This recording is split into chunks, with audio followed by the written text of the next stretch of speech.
It's your choice today, Diesel. You get to pick the type of boat. What in the heck am I talking about? You want a cabin cruiser? You want a bass boat? You want a jet boat? My choice is a dinghy. A dinghy, that's fine. A yacht? A pontoon boat? Ooh, I like a yacht. How about a jet ski? White wine spritzer on a yacht? You pick the boat. Gimme. What on earth can I be talking about with boats to lead the show here on Wire to Wire? He's Diesel. I'm Cole Bryson. I'm asking Clemson fans which boat they are in today. You have to pick a boat. There are two boats, whether it's Diesel's dinghy or cabin cruisers, bass boats, sailboats. You pick the boat, but if you're a Clemson fan, if you're a Clemson Tolo in our audience, you must find yourself today in one of the two boats. Diesel, I start with this. The question to you, as well as our audience, are Clemson fans, before we board this boat, are Clemson fans starting to smell the roses a little bit? We've heard an increasingly amount of Clemson fans, especially yesterday on this show, express their frustration with where the program is after yesterday's or after Saturday's loss. So I believe Clemson fans are starting to smell the roses a little bit. Maybe I could be wrong. Maybe it's knee-jerk reaction.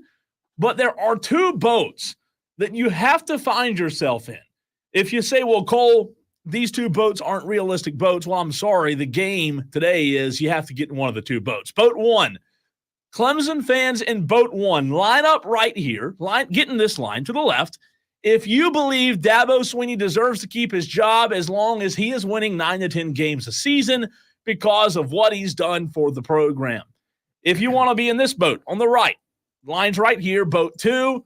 Dabo's been great, Diesel, but he either needs to make major changes or he needs to peace out. So there are your two boats. I ask the Clemson fans to decide which boat they are in, trying to get a good pulse and a good read on where this fan base is. Well, a good way to look at it also is, which boat are you in? The boat that looks forwards or the boat that looks backwards? Ooh. Because we got a lot of Clemson fans in our audience. That's strong. Who only care about the past, who only look backwards, right? You know, when you're rowing a rowboat, you're actually pointing in the wrong direction. And that's kind of where a lot of Clemson fans are. Yeah, they're rowing that rowboat, but the bow of the ship is behind them.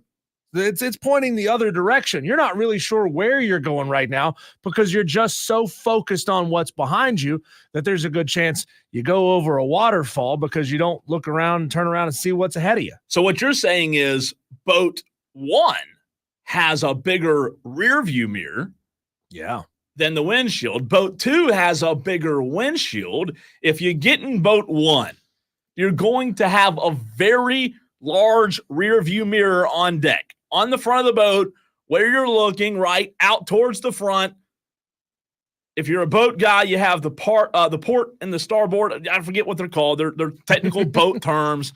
The front, the back, the left, the right. That's right. That's what I call it. But you've got technical boat terms. But if you're in boat one and you say Dabo deserves to keep his job because of what he's done, you've got a very big rear view mirror. If you're in boat two, you've got a very big windshield, right?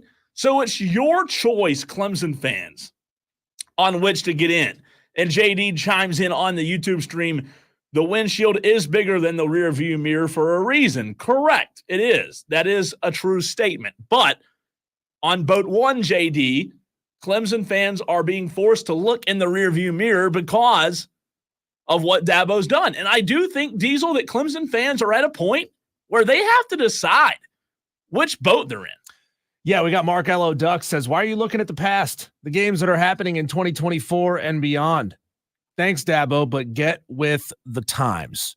He's absolutely right. I mean, yes. There's that subset, Cole, no matter how often you bring up good points, saying things like, well, clearly the talent composite is going down.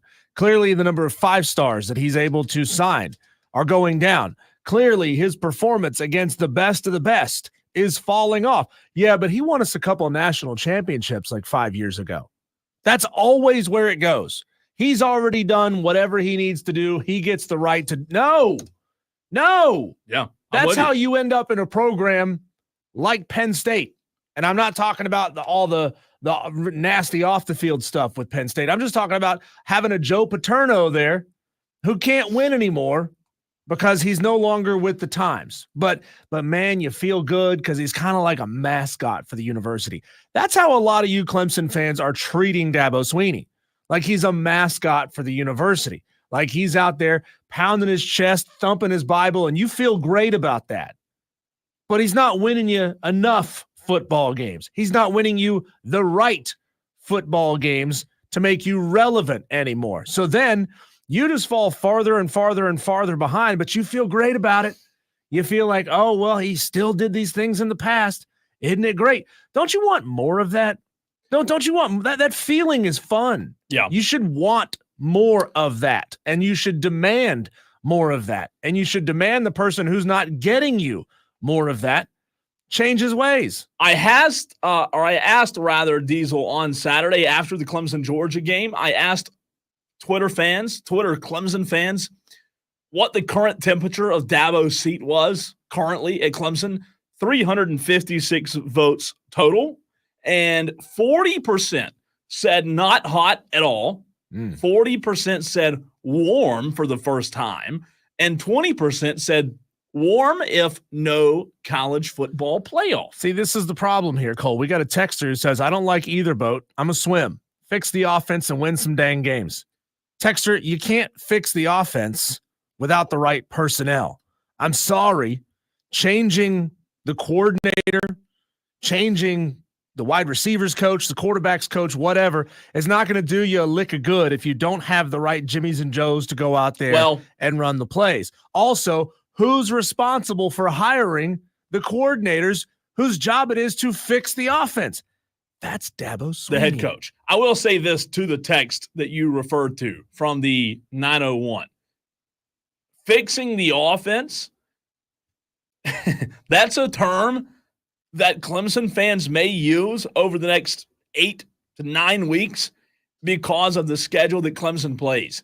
What I mean is, just like we talked about yesterday, there may be a false sense of hope, Diesel, for Clemson and this offense. When they get into the 8 weeks that line up the rest of the season, there may be a false sense of hope because of who they play. So ultimately, I agree with you. You have to change something. This offense can't just keep running into itself. You can't just let Phil Maffa continue to run into the butts of the offensive linemen or even have the offensive linemen block each other like a video I saw today. Speaking of offensive players running into each other, wouldn't that be Lenora Sellers who tackled Rocket Sanders during a play? Pretty bad when three Clemson offensive linemen run into each other.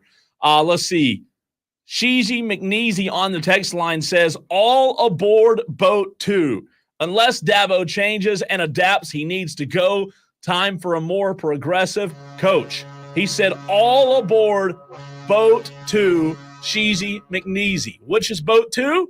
Boat 2 is Dabo's been great, Diesel, but he either needs to make major changes or peace out. Boat 1 is, look, Dabo deserves to keep his job as long as he's winning 9 to 10 games because of what he's done for the program. That's where I want to know, you Clemson fans, which boat are you in? I like the Clemson faithful being honest. I like the honesty, the openness about where the program is and not just sugarcoating things. You know, the reality of it, though, Diesel, sometimes, not always, sometimes the best thing that can happen to you or the best thing that does happen to you can sadly be the worst thing that happens to you. What do I mean by that? Dabo Swinney set an unprecedented record at Clemson, 170-44 right now as head coach, 12 straight seasons of 10-plus wins, right? 2 national titles. Sometimes the best thing that happened can be the worst thing, and I think Dabo Swinney getting Clemson to the level of success for as long as they did, 12 straight years of 10-plus wins, that right now is the worst thing that could happen to Dabo because of the precedents, the expectations that was set by who? Himself. And that's where Clemson finds themselves right now. The fan base, they have super high expectations rightfully so. But guess who set those expectations?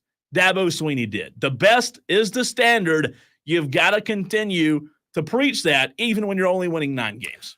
Well, to these people who are saying Dabo needs to change, Dabo needs to implement changes. Number one, who's going to force him to implement those changes? The only person who possibly could is Graham Neff, and Graham Neff is not going to push for anything like that. Kathleen Sweeney is not going to push for anything like that. And Dabo himself, this is a quote as reported today on ESPN.com, on the ESPN CFB Twitter page. Quote, "We've done it in a unique way. Now people want me to go do it some other way. They've lost their frickin' mind. I'm not doing it another way." That's your head coach right there, Clemson Tiger fans. Those of you who are already nervous, those of you who are on the brink of getting a little bit nervous, that is your head coach right there saying flat out, I will not change. I will not change how I do things. So it's up to you. Now that you know not that he's incapable, because he's capable of making those changes. He was capable of building a program into a national power. He is unwilling to make those changes. So it's up to you. Are you willing to let Dabo bust a hole in the ship? Are you willing to let him take? Baby. Yeah, are you willing to let him steer it right into the iceberg? Because that's what he's saying he's willing to do. Well, it absolutely is. And if you just tuned in, we are trying to figure out which boat you, the Clemson Tolos, find yourselves in. There are 2 boats for you to jump in today. Boat 1, look, it's very simple. Dabo, no pressure, no heat, deserves to keep his job. He's won a lot of games, 12 straight 10-win seasons. He can stay. That's boat 1. Boat 2 is Dabo's been great, but he either needs to make major changes or peace out. Which boat do you find yourself in? Texter from the 497 says, when college football went heavy with no RPO in the spread, Saban had the wherewithal to adapt and hire based off of his shortcomings, which vaulted him as the GOAT. Texter's 100% right there. Saban was very public on record, Diesel, when college football was going from pro to more of a spread offense, that he was very against it, right? Yeah. He was adamant that was not the way he ran offenses. But what did he do? He went and got Lane Kiffin. What did he do? He went and got Sark, right? He went and hired the best of the best at what they do. And that is exactly, to the texter's point, that is exactly what Dabo has not done. Just, you said it a minute ago, and in fact, we talked about it yesterday. We're not asking Dabo to have 30 guys from the portal. We're just asking him to end the narrative by showing us that, hey, you go get your portal guys, you go plug the holes, you backfill, and if you're still not winning, we'll shut up about it, but we do think it would help. Well, here's a very, very simple way of putting it. Dabo Swinney is unwilling to change.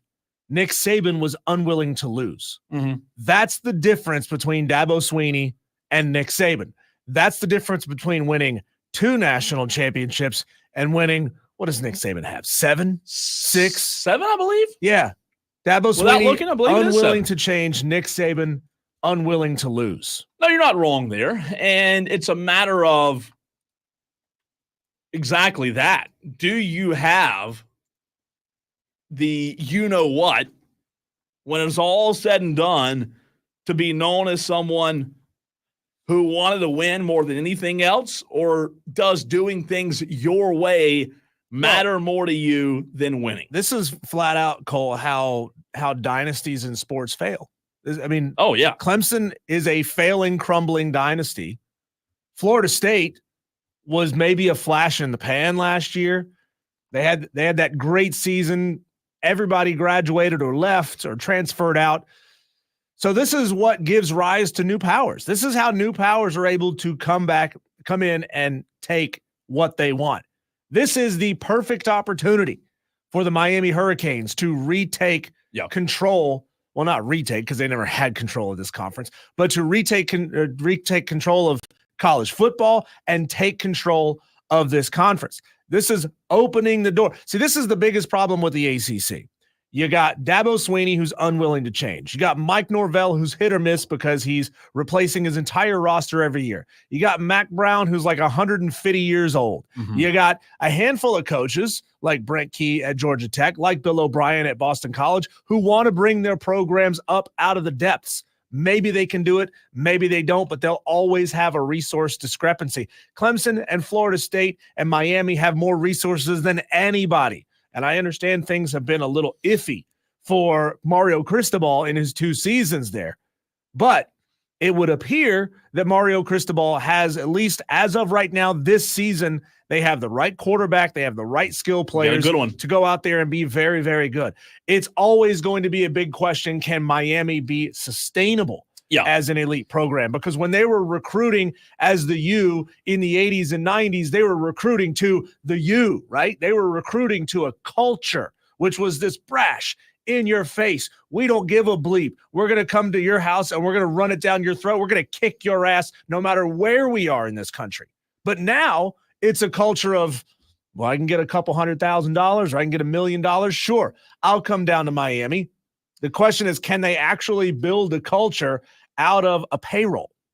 I have a point I want to get to, but I want to get to this text first from Tiger Pal Rachel. I thought it was a good text. Tiger Pal Rachel chimes in on the text line 71307, which you can do as well. Start your text with the word fan. She says, or ask rather, can Dabo not find middle ground? Can you not have a program of integrity and still use the portal when necessary? Kirby has 11 portal players, not 85. I had this conversation with someone earlier today, Diesel, a Clemson fan, a good friend of mine. Tiger Pal Rachel is 110% correct here. There's nothing wrong with having morals and having a program of integrity. I respect the heck out of Dabo Sweeney for doing so. However, where I do think Dabo's gone wrong, Diesel, is for whatever reason, he and others believe that once you start using the portal, once you adapt to this new era of college football, you can no longer have integrity. You can no longer have morals. You can no longer have a program that's built off of the right things with the right people. And I think that is where Dabo's going wrong, because who's to say you can't use the portal and still have integrity? Who's to say you can't use the portal and still have really good guys? We talked about it several months ago. You have to decide, do you want a program full of really good guys that fit your mold, or do you want a program that wins football games? The reality is Kirby Smart program, Diesel, his program down in Athens, they're not the most you don't look at them and you don't think, oh, what a nice group of integrity-filled young men.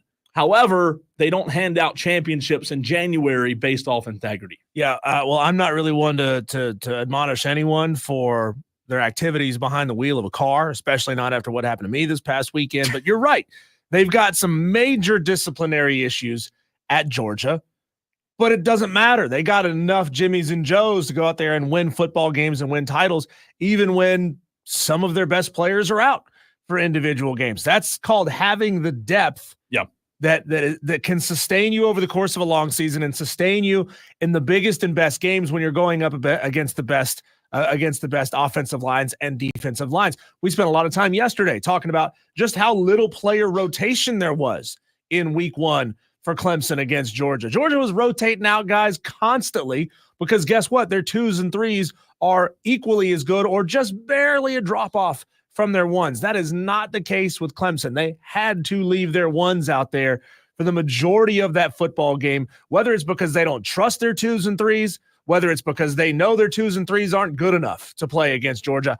I don't know. Maybe it's some sort of misplaced, this is how we do things. This is the hierarchy. If you're a senior, you get the most playing time, and then the juniors get whatever it is. Whatever reason, they wouldn't rotate out guys. And when you get good players, we saw it in the first half, great players who can play with Georgia for the first half, you get blown out in the second half because those guys just flat out get tired. Yeah, the last question I have on this subject before we run to a break.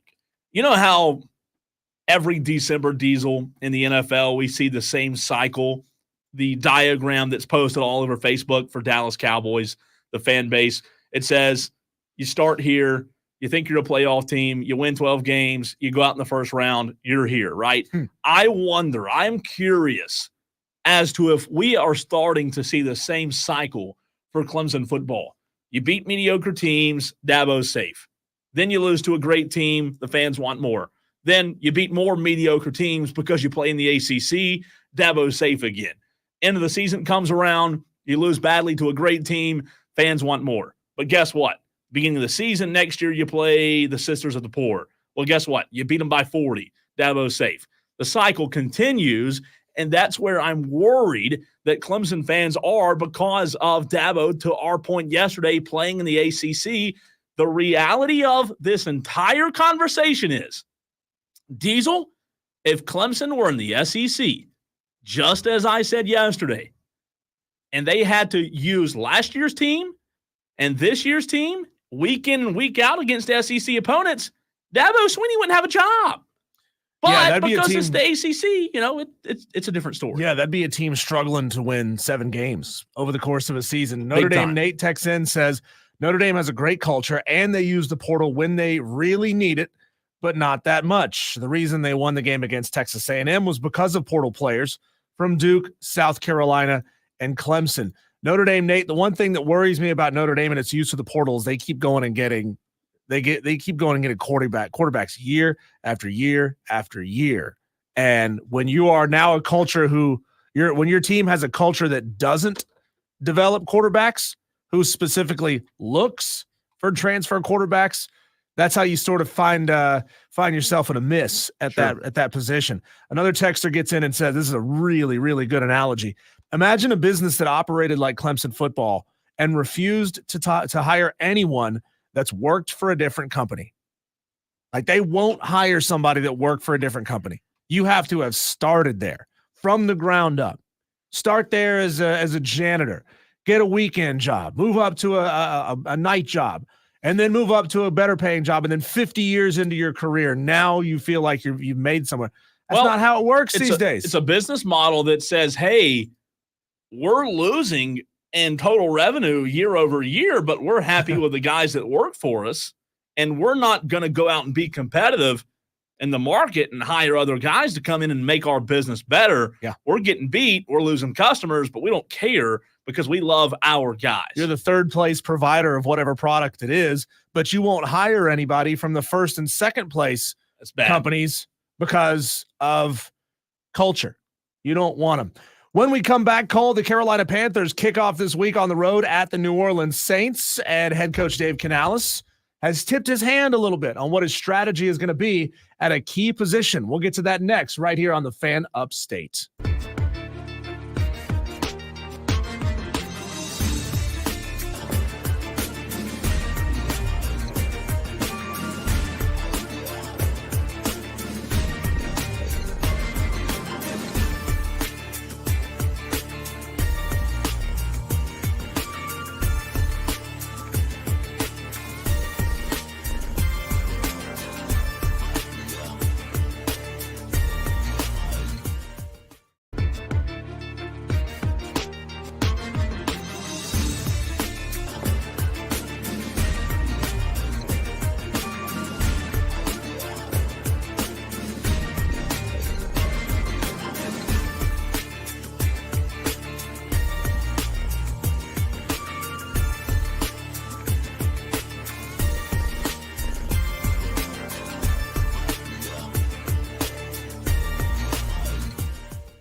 Just 32 minutes away from your chance to get in your week 2 upset picks in the Wire to Wire Upset Picks Challenge brought to you by Ingles. Hope you already have yours in mind.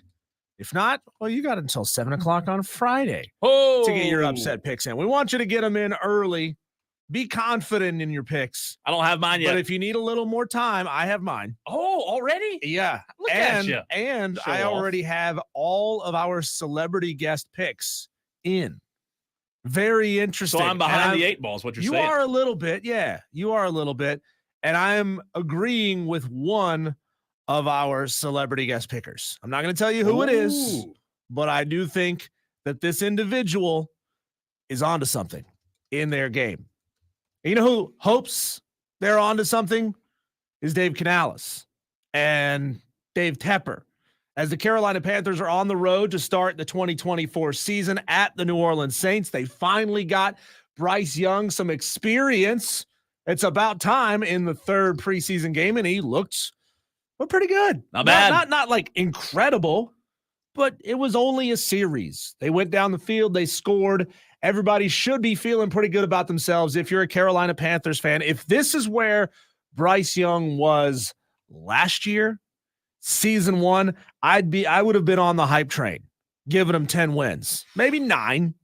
But I'm not going there this year. I'm not falling into that trap again. I'm not stepping on that landmine, that landmine, that punji stick. I'm not doing that. But I do think the Carolina Panthers are going to be all right this year. Do I believe they're a playoff team? No, I absolutely do not. But I do think we're going to see actual measurable improvement over the 2023 season. And Dave Canales was asked in a press conference about his plans when it comes to running backs rotation, because the Carolina Panthers have a couple of decent backs behind Bryce Young.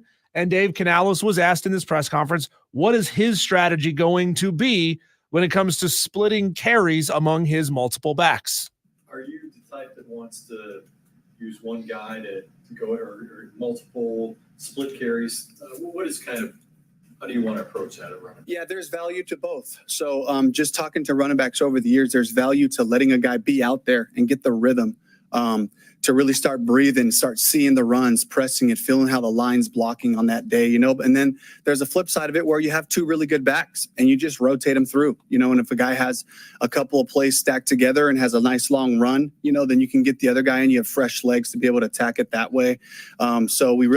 That's really the approach that we would hope for, to keep, Miles and Chuba just continuing to spot each other as we go through it. And of course, 3rd downs as well, counting on those guys with protection and what they can do in the pass game. See, I like the mindset of being willing to be multiple, being willing to be flexible. If Chuba Hubbard, who's listed as RB1 on this team, is having himself a great day, leave Chuba out there. Yeah. Let him eat. But if he's not having a particularly great day, rotate in Miles Sanders, rotate in Raheem Blackshear. Don't know at what point Jonathan Brooks might be available this season. He's still listed as out on the depth chart.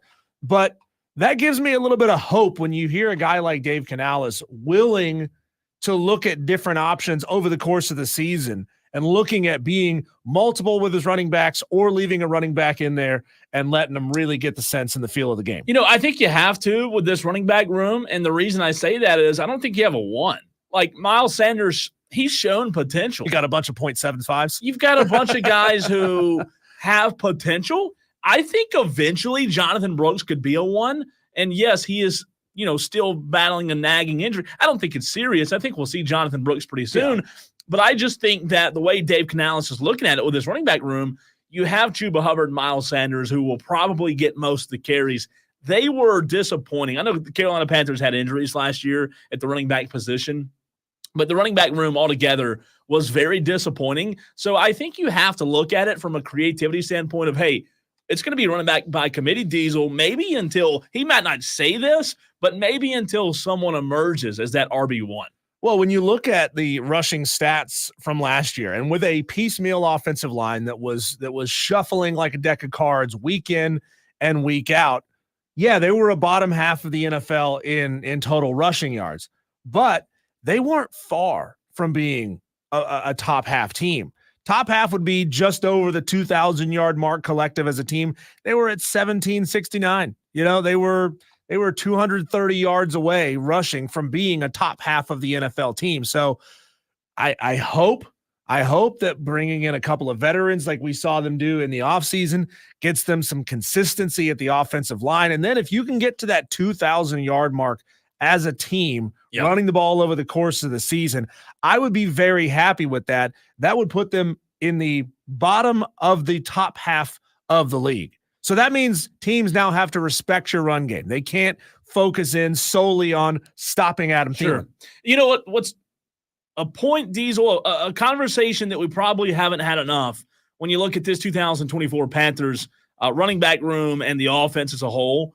We've talked a lot about Dave Canales improving and helping Bryce Young. However, even though everyone talked about Canales and Baker Mayfield, the offense as a whole, I do believe will be better because of Canales. He is going to focus on Bryce Young because he's the franchise guy. However, when you look at the receivers, who we'll get to in a second, the running back room and the quarterback and the offensive line, the scheme as a whole, I think that Panthers fans should be very optimistic because of what Dave Canales can do, not only for the quarterback, but the entire offense. And that's something that you're going to have the Jimmies and Joes. They're not going to be the most talented offense week in and week out. Maybe, though, just maybe, Dave Canales can be the X factor and get the most out of the guys that he has. Well, the question was called, can they triple their win total this year from 2 to 6? I don't think 6 is out of reach. No, I don't either. I don't think it's anywhere near out of reach. I think we've seen a slight improvement in each position group on the team. Running backs are just a little bit better. Offensive line, a little bit better. It remains to be seen how good Bryce Young can be over the course of a season, and if the offensive line can hold up and give him a chance to go out there and throw the football. But he's also learned to improve his release time. He's reached that 2.7 second target that they set for him because, honestly, they know that the offensive line is not going to be absolutely fantastic. So they also need to play into that a little bit, right? They need to take advantage by getting guys outside instead of having them bum rush the center of the line. You're not going to be successful when the defense is getting an awful lot of push. You're not going to be successful running the ball in that situation. No, I agree with that. You know how a lot of times we hear Diesel first-year head coaches, I heard it even at the high school level, and we hear it a lot at the college level, first-year head coaches sometimes cannot work on every single factor that they intend to, because as a first-year head coach, there are so many things that are on your plate, right? There are so many things that you have to do. I look at it very similar with Bryce Young last year. You talk about his release time. I think that's something that has to be ironed out in year 2, year 3, because Bryce Young, his first season, there was so much on his plate. Mm-hmm. He didn't have the weapons. He had a joke of a head coach, a joke of an owner, right, in terms of football. And still has a joke of an owner. True, very true. But, you couldn't expect Bryce Young to improve on every single aspect of his game. And you're right. Even J.C. Horn was talking about it the other day, how his timing's getting a lot better. He's hitting guys before they break compared to last year when he was waiting till guys broke before he threw the football. Those are things that come with time.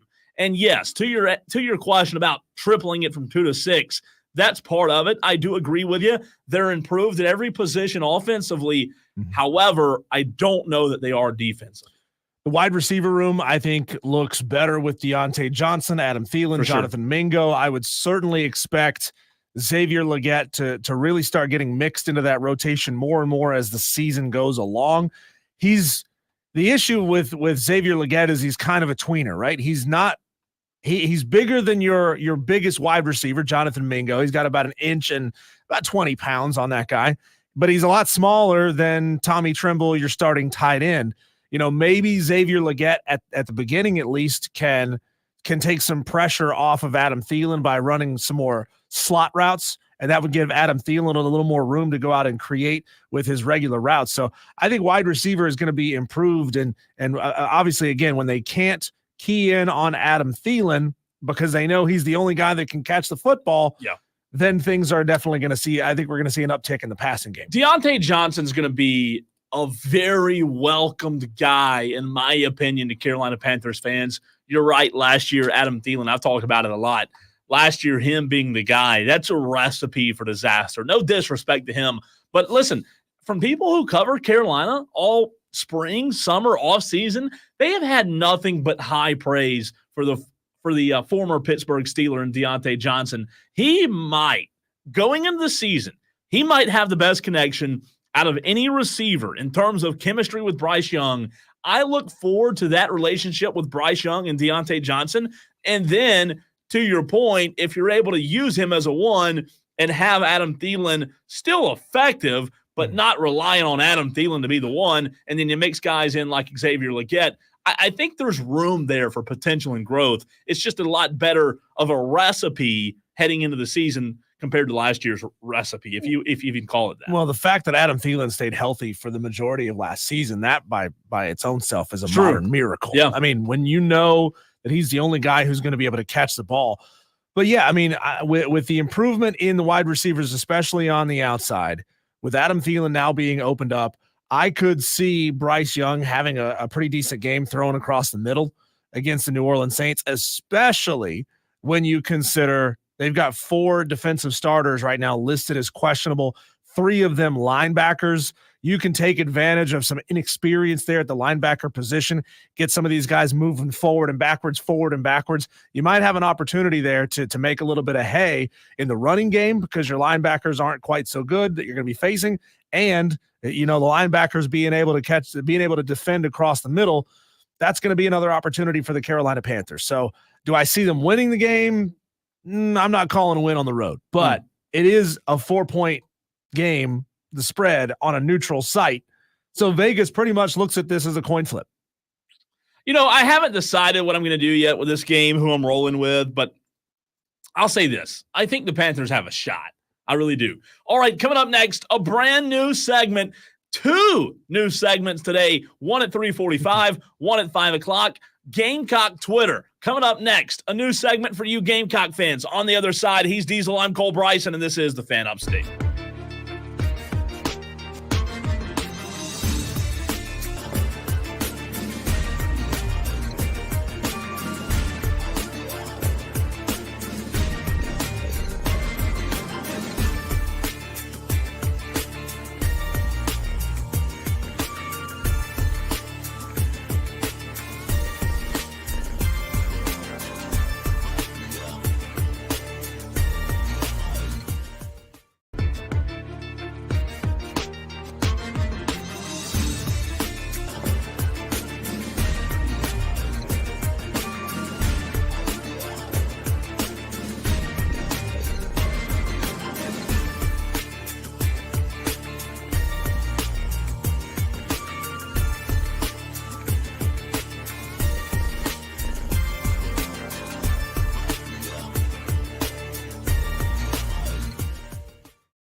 I teased it going to break 5 o'clock today. Every Wednesday, a brand new segment that involves you, the Tolos. That stands for Turn On, Leave On. Turn it on, leave it on every day, 3 to 7. That's what we ask you to do right here on Wire to Wire. He's Diesel. I'm Cole Bryson.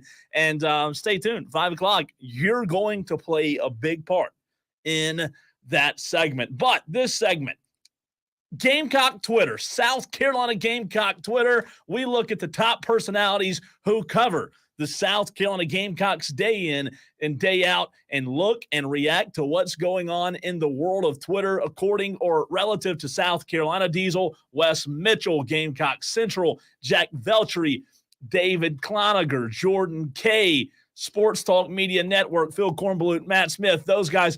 We look at the top Gamecock tweets. A lot happening this week, a lot going on. We heard from Shane Beamer yesterday, also heard from old buddy Stoops, who Shane Beamer is so fond of, yesterday as South Carolina and Kentucky are preparing for battle. Let's go to Jordan Kay, who we've had on the show before. He works for the state newspaper. Diesel, he said in a tweet just 28 minutes ago, he did an article on Lenora Sellers, how Lenoris was flooded with feedback after his first start at South Carolina. As you can probably imagine, you have your quarterback coaches, your friends, your mentors, who you all are going to give you feedback, your coaching staff.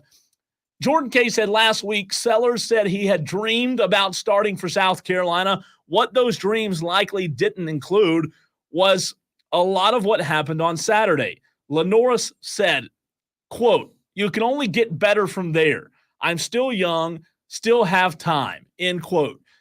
Jordan Kay talking about Lenora Sellers, Diesel, is very interesting because we know that going into that game, that was the area that all South Carolina fans really wanted to see. They wanted to watch and follow their new quarterback in Lenora Sellers. He didn't have the most popping game statistically from the passing standpoint. However, I do believe as we look through Gamecock Twitter, it's going to be a lot of Lenora Sellers these first few weeks, as it should, right? Yeah, I mean, Lenora Sellers, it has to be able to improve from there. He made some decent decisions. He made some decent plays. He made a really good read there on that. I don't know if it was designed option or if it just sort of played out the way that an option play looks.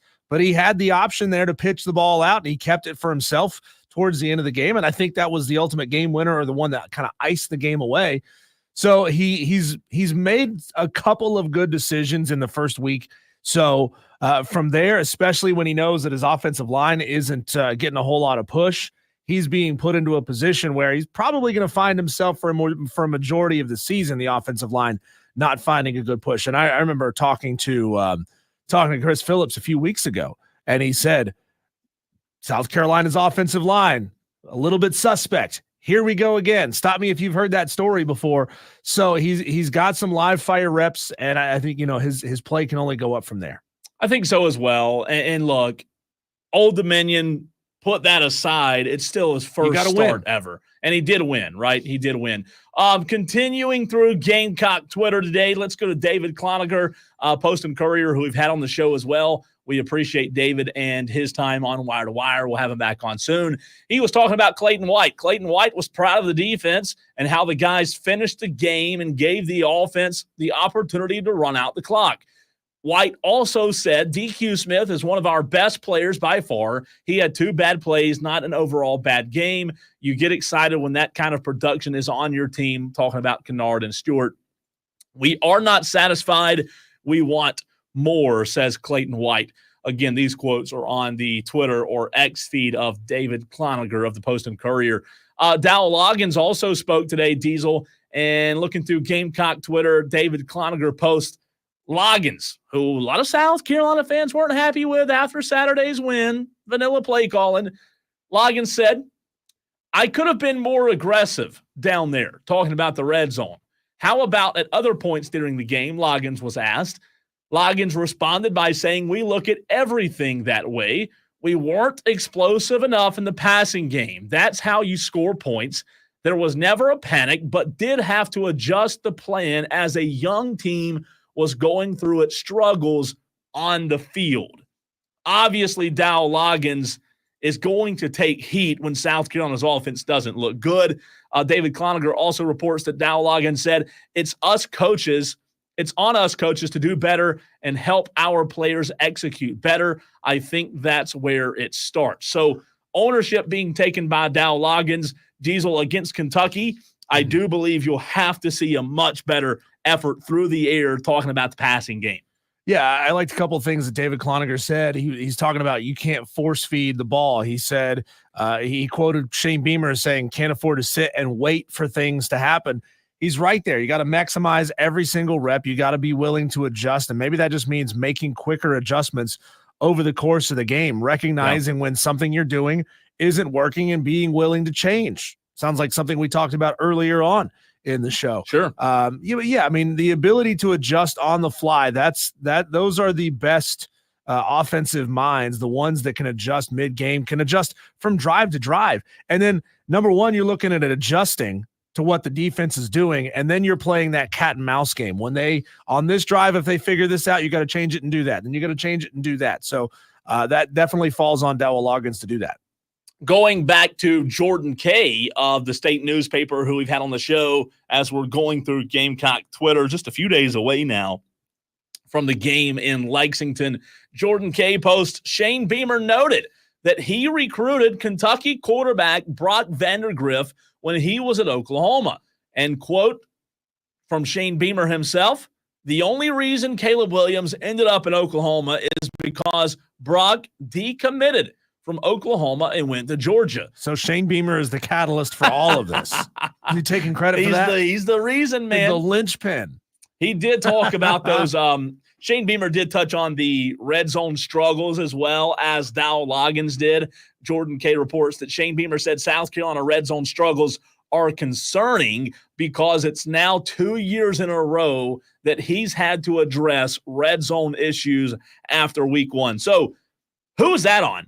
If you've had to address red zone issues, Diesel, tell me if I'm wrong here, that's 100% on the offensive coordinator, right? I mean, play calling, getting down the red zone, inside the 20. Shane Beamer not happy. He's having to address it for another year. But you hired the OC.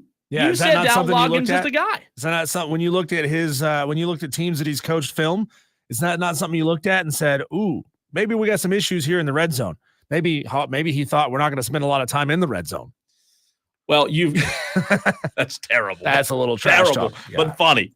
Terrible, but funny. Also, Gamecock Central, our friends over there did have some good grades on the Gamecocks versus Old Dominion. It's a free read on Twitter, on X at Gamecock Central. Not everything's free nowadays. So if you can get good information for free, check out Gamecock Central on Twitter. And obviously, we've seen about 1,000,001 people post that video of Dylan Stewart and the way he was able to just run right over the tackle there. Yeah. I mean, he was phenomenal in that football game. And I've seen so many posts calling the kid a machine, calling him a problem, a havoc maker, all that kind of stuff. So the question is, can he do that against SEC caliber tackles? By the way, talking about Dylan Stewart, Diesel, the true freshman earned a 97.4 PFF grade. That's the best single game grade by a Power 5 edge since 2020. That's his first ever collegiate start. So I assume we're going to see real-time stat adjustments in CFB 25.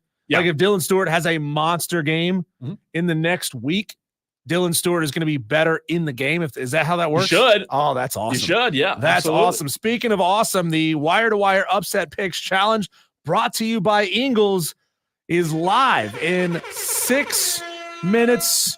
Those of you, and there's been a couple already, Michael and Simpsonville, Joey, y'all got to get your picks back in. They do not count before 4 o'clock, but the Upset Picks Challenge starts next.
We can now say it, Cole, the record-setting wire-to-wire upset picks challenge brought to you by Ingles. I was informed last week by Dan B., who's doing a phenomenal job helping us keep track of and compiling all of these upset picks, that we have surpassed and we have set a new record for the most number of Tolos who have ever played this game. What? I was waiting for the Oh, I'm sorry. There it is. Yeah, how about that? I'm the best there is, plain and simple. I mean, I wake up in the morning, I piss excellence. It's huge, you Tolos, being a part of this contest. Let's go, every man. single week. And before we even go on the air, we have callers who are ready to get in and get their upset picks. But before we get going with your week 2 upset picks, why not take a look back and see where we are in the standings? Amazon guy in Seoul, and good God, he's so far out there. Possession of first place with 24 points. Noel has 16 points. He is in second place. These following Tolos are tied for third with 13.5. Sheezy, Twisted Whisker, JT and Greer, Shane Barrett, E. Thoughty, Buckeye Brian, Lee Corso, Kirk Herbstreet all have 13.5 points. And you know what I found out, Cole, is that Shane Barrett is the cousin of none other than Jake Crane. And I accused Jake Crane of collusion this morning. I was like, what the hell? How come you two cousins with all your financial resources are right here at the tippy top in the front of this competition? How has that happened? Methinks that Shane Barrett has access to some other information that your average Tolo does not. He's a bookie is what you're saying, right? And Jake didn't deny it. That's the thing. Jake did not deny it. Will G, Brandon and Spartanburg, Mike Main, Clemson Oculus, the Leprechaun of Lyman, Jake Crane, JD Wyatt, John Dog, Josh Pate, MD75, Ethan Reed, Roger Carper, Tiger Powell, Rachel, Reed Atkins, and Palmetto Buckeyes. They are all tied for 11th place with 10.5 points. As we get deeper and deeper into the season, obviously there's going to be some separation there. Tied for 26th place, you got Brandon from Moore, Wesley Roberts, and Kevin Buggs, each with 10 points. 29th, you got Mike M, Fred Savage, Tolo Phil, Shane W, and Ty Duncan 864 with 8.5 points. In 34th place, at J-Rock has 5 points. In 35th place, John Corley, Brian Andrews, Tolo Steve, and Scotty Mack. They each have 4 points. And then bringing up the rear of those who actually have points, and we are not on this list, Cole. Michael from Simpsonville, Greenville Gamecock, Melissa Level, Ben in Simpsonville, Mason Brew, Jarrett Tripp, Boiling Springs Dave, and Nashty. Each have 3 points, tied for 39th place overall. They're just beating their chest. They are. They are bragging about it. Tolos are already getting their picks in. Amazon guy, Diesel? Amazon guy killing us. How do you go 2-0 the first 2 weeks? That's impressive. But here's the thing: I guarantee if I were to just copy Amazon guy's pick, I would never get right. Yeah, he'd lose the rest of it. Yeah, that's a good strategy. I'm just hoping that Amazon guy goes on a massive cold streak from here on out. And or just forgets to pick for a couple of weeks, because that's the only way any of us are going to catch him. Let's go to the phone lines here. Let's get our first pick of the day. Delvin wants to get his pick in. He's calling out of Fountain Inn. What you got, Delvin? What's up, dude? Well, I figured since I couldn't beat him last week, I'll join him. Give me Colorado minus 7.5 over Nebraska. Colorado. Well, you mean plus 7.5? Well. Plus 7.5. They're the underdog. Yeah, Colorado, the underdog against Nebraska. What made you pick that game, Delvin? I don't trust Nebraska black shirt defense. They keep saying black shirt, but I don't see it, man. The truth is, you don't trust Matt Rule, and that's a valid mistrust there. Yeah, and then plus, I know they got the freshman quarterback, but that's UTEP. Let's see what they do against Colorado. So very interesting. I don't hate that pick, Delvin. I don't hate it. I like it. Yeah, let's see, can he keep up with Shadur? Because they're going to be putting up points. See, can he keep up with Shadur on the offense side? I like that. But here's the thing, those skill positions, those skill players that they have at Colorado, we know are very, very good. They don't have a ton of them there, but they got the right skill players in the right positions. They're always really good. Well, always. Last year, they were really good for the first 4 games, and then they fell off a cliff. Is this going to be another one of those games where they can hold up, you think? I think they can. It's gonna be, can Nebraska defense slow them down? That's gonna be the key. I don't think they can. Very good. Very good. Thanks Thank you, for the Delvin. call, man. Hey, your pick is logged. let me tell you something. I had some leans written down. But Delvin, I want to give you credit there. You've made me now question myself. And man, that's a good argument. I don't hate Colorado +7 against Wisconsin. That might not be a bad pick. No, I'm sorry, Nebraska. Over Nebraska. Might not be a bad pick, Delvin. Got a lot of picks coming in, trying to make sure we don't miss any of them. We got Maize and Brew taking Michigan over Texas. That's a +7.5. Joey going with NC State +8 over Tennessee. Oof. Notre Dame Nate says he's got UL Monroe over UAB +13. Interesting pick. You get that one right, man. You kind of put yourself right back in a position in a good spot in this challenge. Yeah. Michael in Simpsonville says he's pulling like hell for App State, but for the competition, he wants UVA at Wake Forest +2. Man, how far has Wake Forest fallen off? I mean, there was a while there where Dave Clawson was looked at kind of a whisper, and that program seems to be falling right back to where they historically have been. You know, I was very intrigued as we entered this segment for the upset picks. I thought this going in, I still think that South Carolina will be the most popular pick by the Tolos. You think? I do. I really do. I think the South Carolina Gamecock fans are going to weigh in heavy and go with what is it right now? 10? 10. So I don't think that's a terrible pick. Remember, everybody, our picks and the spreads are locked in as of right now. As of 4:00 on Wednesdays, we lock in the spread. So if you try to pick tomorrow and that spread has moved up to 10.5 or has moved down to 9.5, you will get the 10 points by which it is sitting right now. So you will not get an extra point or lose a point if you don't pick on the first day. I want to hear your pick. I don't have mine yet, but I want to give you my leans and see what you think, as well as our Tolos. And again, by the way, if you just tuned in, you get your pick in 71307. Start your text with the word fan. We need your name, the game, and the amount of points. That's how you can enter the Upset Picks Challenge brought to you by Ingles Markets. Here's my leans. I like what Delvin said with Colorado, but I also am looking at Baylor over Utah 14.5.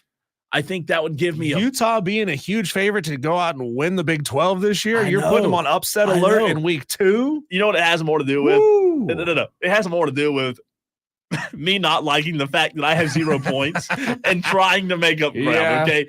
I also am looking at Duke over Northwestern. Diesel, Northwestern's favored over Duke by 3. It wouldn't be a huge boost, but it would at least be like my cornhole game and get me on the board, right? Maybe BYU. Hey. SMU didn't look great last week. No, they didn't.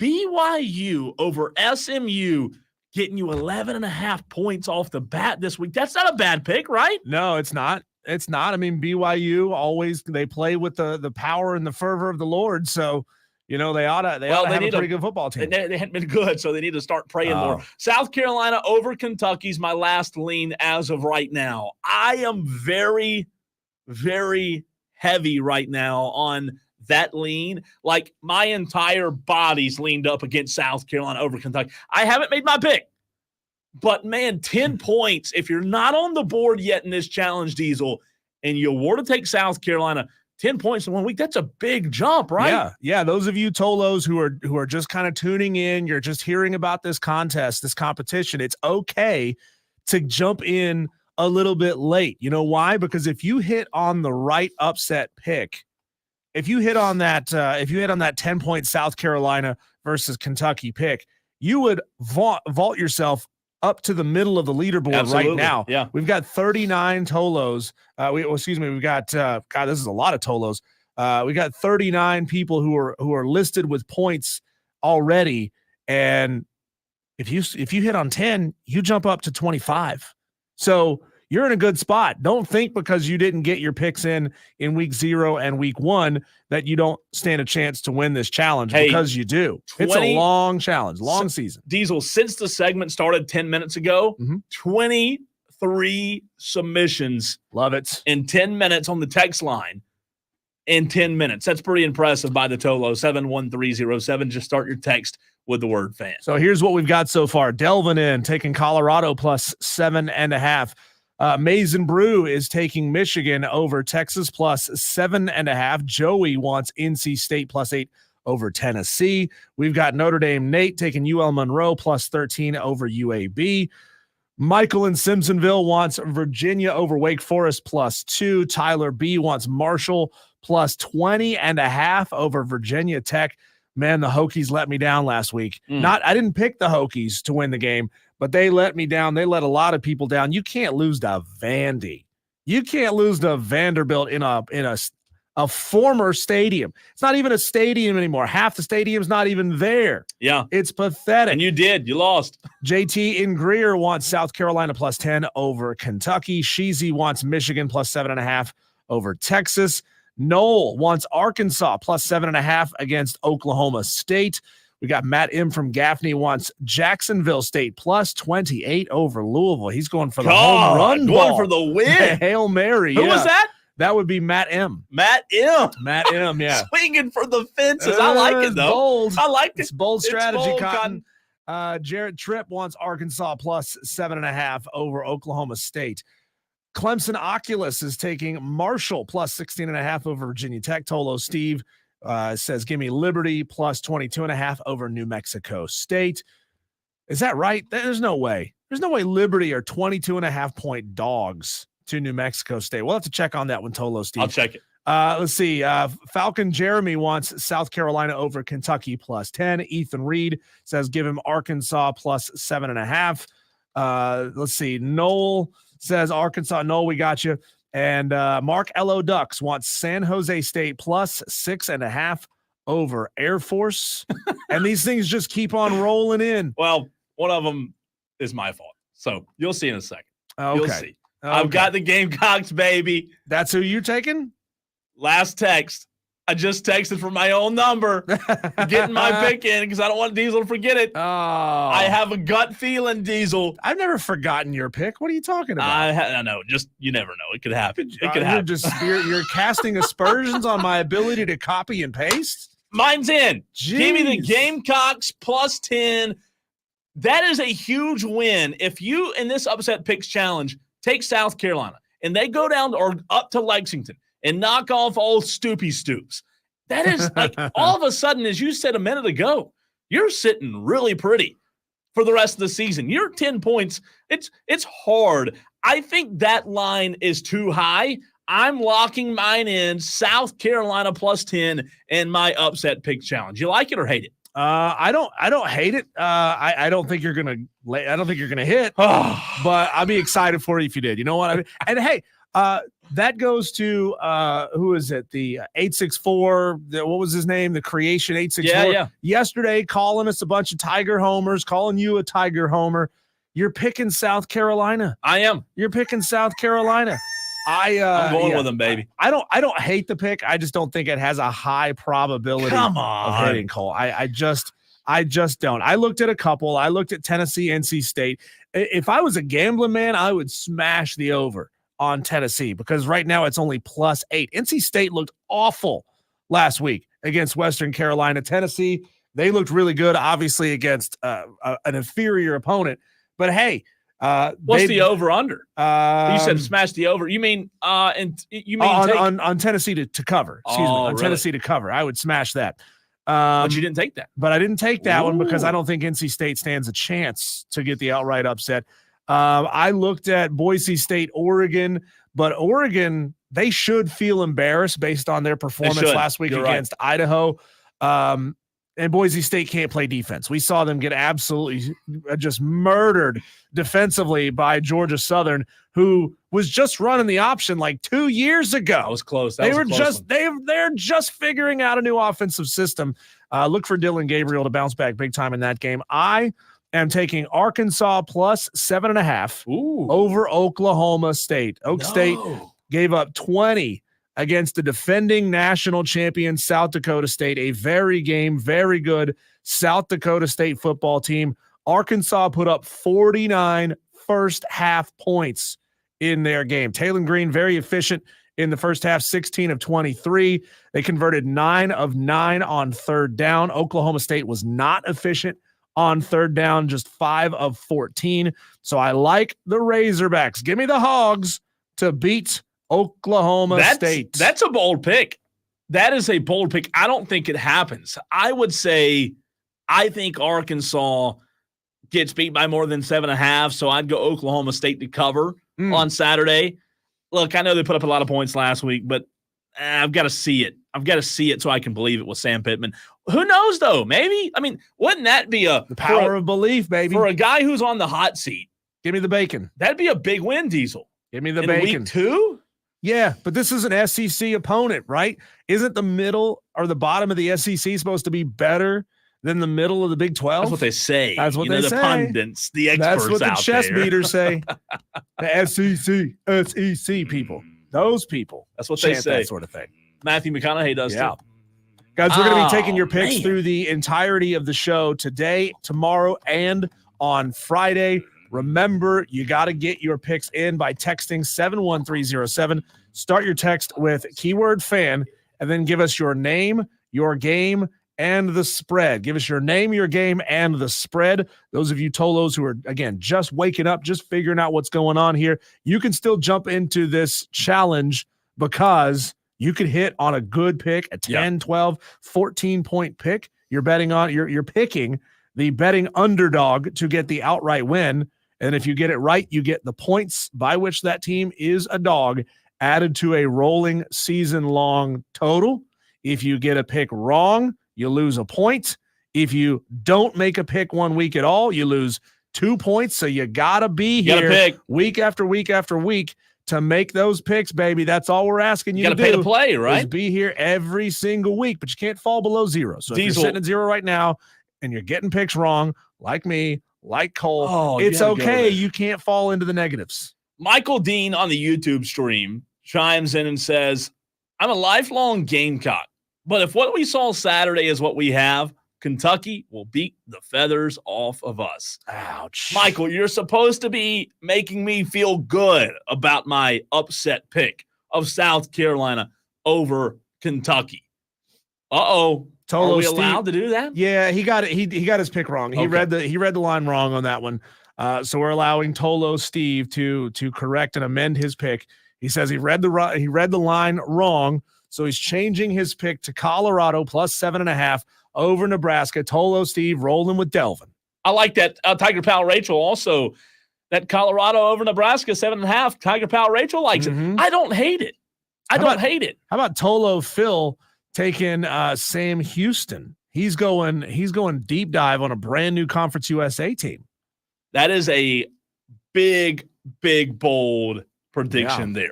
All right. Speaking of predictions, ratings, Kelley Ford, K Ford ratings next.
A jam-packed program, jam-packed show, wire to wire for you today. He's Diesel. I'm Cole Bryson. A brand new segment coming up at 5 p.m. All you Tolos who just got your upset picks in, stay tuned, turn it on, leave it on. It is the first time ever Tolo Takeover coming up at 5 p.m., so don't go anywhere. But we have to bring on the one, the only, Kelley Ford of KFordRatings.com. Kelley, we appreciate you joining us as you do every single Wednesday at 4:20. What surprised you? What surprised the K Ford ratings the most in week one? Yeah, Cole, thanks for having me. I appreciate it.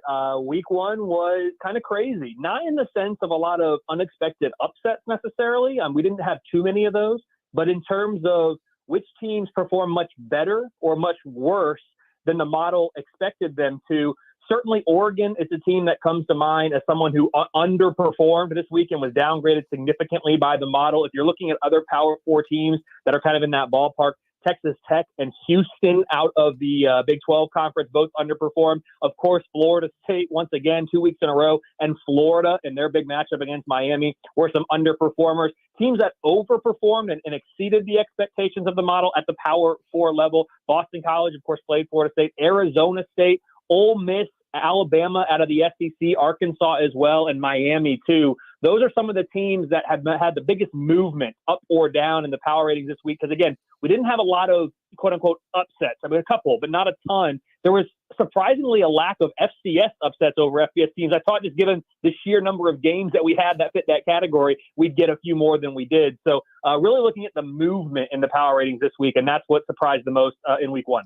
Kelley, what do you make of NC State and their struggles against Western Carolina relative to Tennessee's manhandling of UT Chattanooga? Can you really gauge much based on how each of these teams perform against FCS teams? I know Western Carolina, they were saying during the broadcast that they had just so much attrition on the defensive line last year to the point that they were playing linebackers on the line because they just didn't have bodies, and they still managed to go out and win 7 football games, which, that's one hell of a something to say about the Western Carolina defensive line. Yeah, so it was bad for NC State against Western Carolina, and it was a lot closer even than that 38-21 scoreline would indicate. NC State was downgraded more than 4 points in the model this week. That puts them in the bottom 10 in terms of performance relative to expectation. You flip that around for Tennessee, who just throttled Chattanooga 69-3, jumped on them early and stayed on them. Tennessee's a big riser for me this week, up about 3.5 points. They jump up into the top 10 of the power ratings. This was a game this week, this neutral site between the Wolfpack and the Vols, that coming into last week I had as a one-possession game. It is certainly not projecting to be that way anymore. Tennessee now has an 85% win expectancy here. It's got a good watchability score, 8.4. I mean, it's among the best games of week two. Week two, probably, if we're being honest, it's probably the weakest week of the entire college football season with regard to like high-end games at the very top of the schedule. So this is certainly a top 2 or 3 game for me in this week that is a little bit weaker than most. But Tennessee certainly impressed. NC State did not. These are two teams that are moving in opposite directions. We will see, though, if week one was kind of an aberration, if it was an outlier, or if that was more telling of the direction of these two team seasons. We're going to get that answer this weekend, and I do expect Tennessee to get the win, giving them the advantage on both sides of the ball, really. I'm intrigued, Kelley, with the most deserving rankings. Again, not a power ranking, but on your website, KFordRatings.com, the most deserving tab right now belongs to Notre Dame. Can you go into that for those listeners, for those Tolos out there who have not checked out the most deserving tab yet on your website? Absolutely. So most deserving, it's actually my favorite application of the power rating. So of all the content that I create stemming from the power ratings, using that as the engine, the most deserving rankings is my absolute favorite because it's a way for us to try to objectively quantify how much has a team achieved against its schedule relative to what would be expected of the number 12 power rated team against that schedule. So you can view every single team's FBS schedule, all 134 FBS teams, you can view their schedule through a common lens. And when we do that, we're able then to ordinarily rank the resumes. And so it removes biases, it removes, brand names, it removes conference affiliation, all of that. And it also, though, gets more informative and stable as the year goes on. So I readily admit early in the year, the rankings don't make a lot of sense because we don't have enough games played. You'll look at it and Notre Dame's number 1, like you said, USC's number 2, Georgia 3, Penn State 4, Miami 5. That makes sense. Those are the 5 winners of the games that most consider to be the most high profile from this weekend. Those teams have wins against the highest power rated teams in the K-Ford model right now. And as we get going, this is going to change, but you've got Vanderbilt right now at number 9 coming off their upset win against Virginia Tech. You've got Boise State at 14. North Texas out of the American is coming in at number 15. UNLV is 17. Sam Houston is number 18, right? And so there's a lot of teams that it's not going to match the AP poll. And my argument is it shouldn't match the AP poll because I don't think the AP poll at this stage of the season certainly does a very good job of ranking teams based on what they've accomplished. I mean, Ohio State, and guys, I'm an Ohio State fan. Ohio State beat Akron, and yeah, they splattered Akron, but it was Akron, and it was at home. And to be honest, they struggled a little bit in the first half. They shouldn't be ranked in the top 25, top 30 of a resume metric. Yet here they are, in the top 5 of the AP because they are a top 5 power rated team. But their resume so far this year should not put them anywhere near a top 5 or even a top 25 in a resume ranking. That's why I like the most deserving. It peels everything back and says, what have you accomplished this year relative to what would be expected given that schedule? Kelley Ford of K-Ford Ratings joining us here on the Fan Upstate. Kelley, I'm on your website, kfordratings.com, and I see a nice black t-shirt that says only casuals leave early. Now, I'm going to be real with you. I don't think you're going to sell too many of those in Columbia, South Carolina, because Cole had a run-in with the Angry Birds. That's what we call them, the South Carolina Gamecock fans, who get really upset with attendance smack. So he went after them for a handful of fans, 40% of fans for leaving early in that South Carolina game. I know that there was some weather, there was some lightning in the area, but they didn't come back in. So I do want to let you know that I love the shirt. Let people know that it exists, but I don't think you're going to sell a lot of those out of that county there. But how does your model incorporate crowd noise? What effect have you seen on crowd noise, crowd size, just general environment that can actually affect your ratings? So for the first time this year of the 2024 season, I have unveiled a variable or dynamic home field advantage. So instead of applying, a blanket 2.5 or 2.3 or 2.0, whatever blanket home field advantage you're going to apply to college football, I've moved away from that this year, and I've done venue or program specific based on some recent history here. Looking back in the last 5-10 years of college football, who has overperformed, underperformed relative to the Vegas spread at home, and how does that compare to when they play on the road or at a neutral site? So I spent a lot of time this summer diving into this question, and what I've been able to do is come up with a dynamic variable number, which I actually don't share publicly. I share a lot of things publicly. This is the one of very few I don't share publicly. This is home field advantage number for a couple of different reasons, but that is now applied. It's trying to capture basically, like I said, how a team performs at home versus how it performs on the road, and then finding that differential and trying to figure out which home field advantages are actually worth a little bit more than a standard, 2.5, and which ones are worth less. And so I've tried to apply that now. It still falls short in the sense of, the model doesn't know what time of a day that the game is playing. So if you're playing at South Carolina at night against a rival team or, a highly power rated or ranked team, you're probably going to get a little bit more juice than if you play, a G5 team at noon on a Saturday, right? The model doesn't know the time of day, the opponent. It also doesn't know the weather conditions. And so we're doing the best we can to try to incorporate that stuff. And I feel like this year is another step forward, but certainly there's room to continue growing with the home field advantage aspect of the model. He is K Ford of Kelley Ford Ratings. It's kfordratings.com. Kelley, when you look at the power rankings movement, I'm fascinated. South Carolina Gamecock fans might be fascinated, even with a win on Saturday over Old Dominion. They did not move up. They were downgraded according to your model. Yeah, and again, I hate to do it to the South Carolina fans that are listening, but it's all about how did any team perform in the game? Not a win-loss. How did you play on a down-to-down, drive-to-drive basis, offense, defense, special teams? How did you play relative to how the model expected you to play?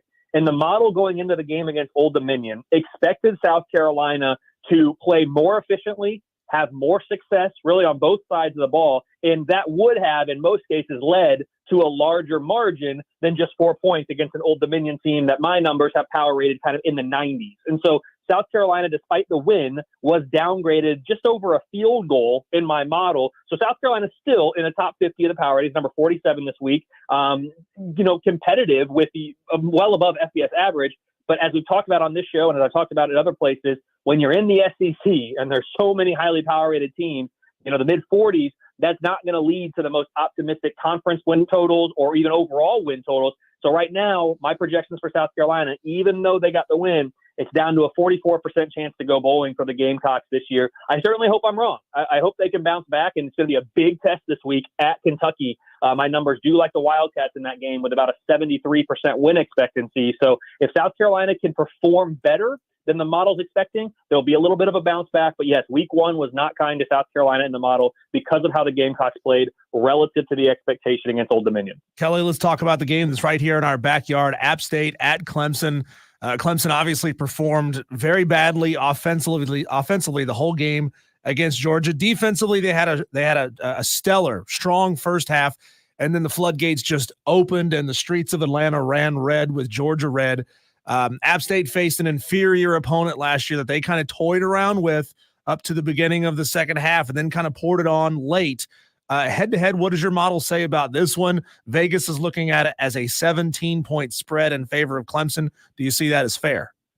17 is about right. I've got an 86% win expectancy for Clemson in this one. And if you look at, breaking down either side of the ball, I think really where Clemson's going to have the advantage, at least based on what my numbers are telling us right now, is with the Clemson offense against that App State defense. I've got the Clemson offense right now inside the top 50 of the power ratings. It's the App State defense that's concerning to me, coming in right around number 100 right now. So App State on offense certainly has the firepower, I think, to test this Clemson defense, and it'll probably be a pretty decent matchup on that side of the ball. But the fact that it's in Death Valley and that Clemson, coming off a loss to Georgia, certainly knows that they've lost a little bit of their margin for error. You're not going to hold a loss to Georgia to neutral site against anybody. That's the best team in college football, and it was away from home. So don't take that the wrong way. But they know that, hey, we cannot afford a loss here to App State before going into a bye week and starting our ACC play. So I think they're going to come out motivated, firing on all cylinders. App State, even if they don't get this one done, they're still going to have a lot in front of them here, and they're one of the favorites in the Sun Belt East for me, maybe them and James Madison right now. So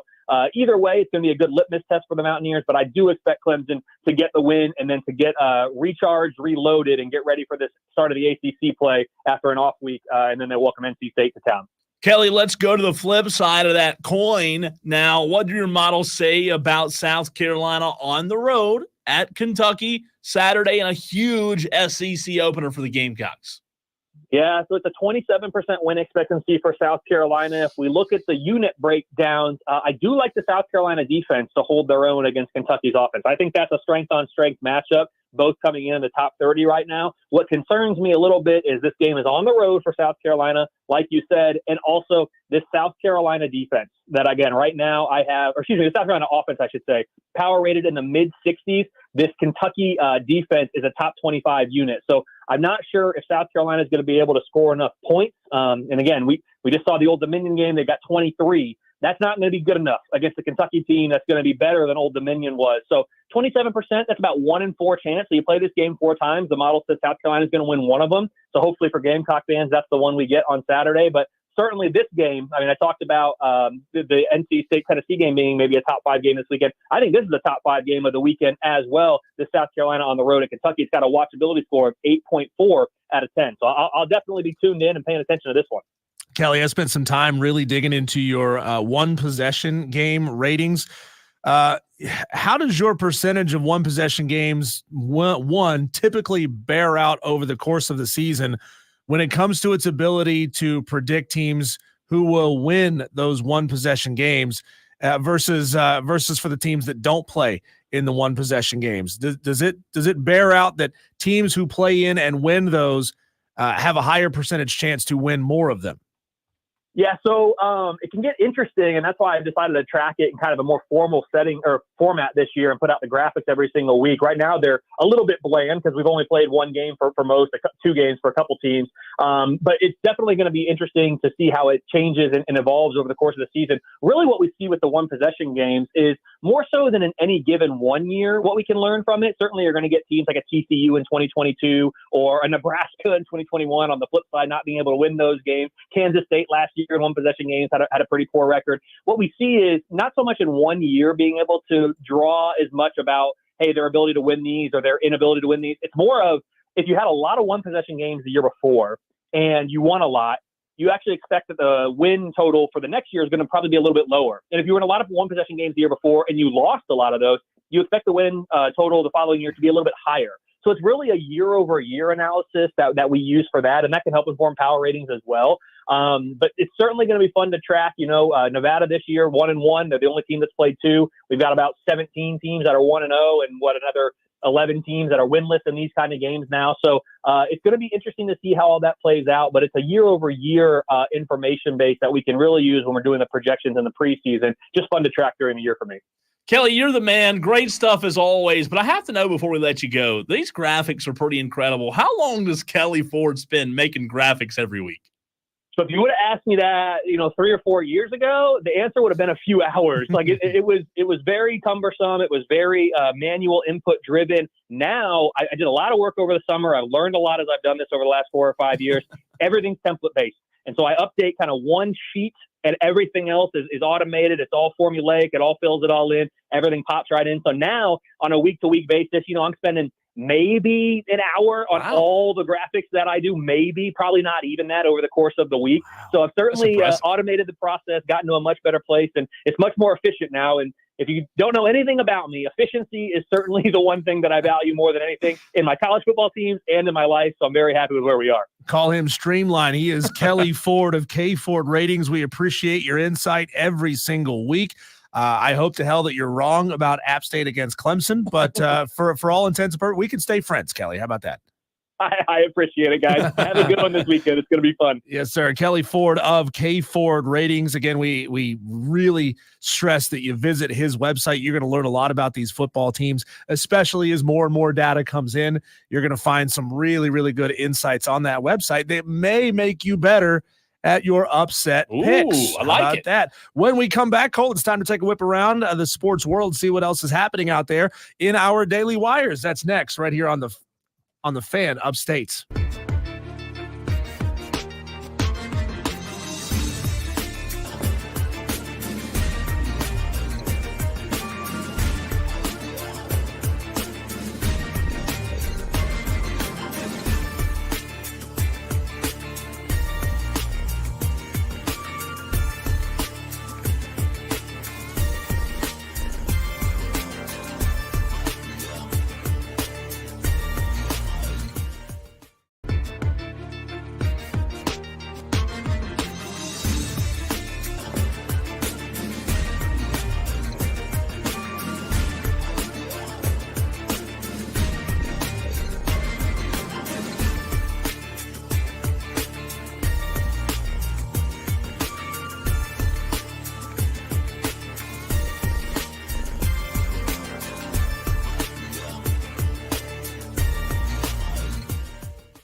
We appreciate Kelley Ford coming on the show, making all our Tolos smarter. And shout out to John Dog, who says he wants South Carolina +10 over Kentucky.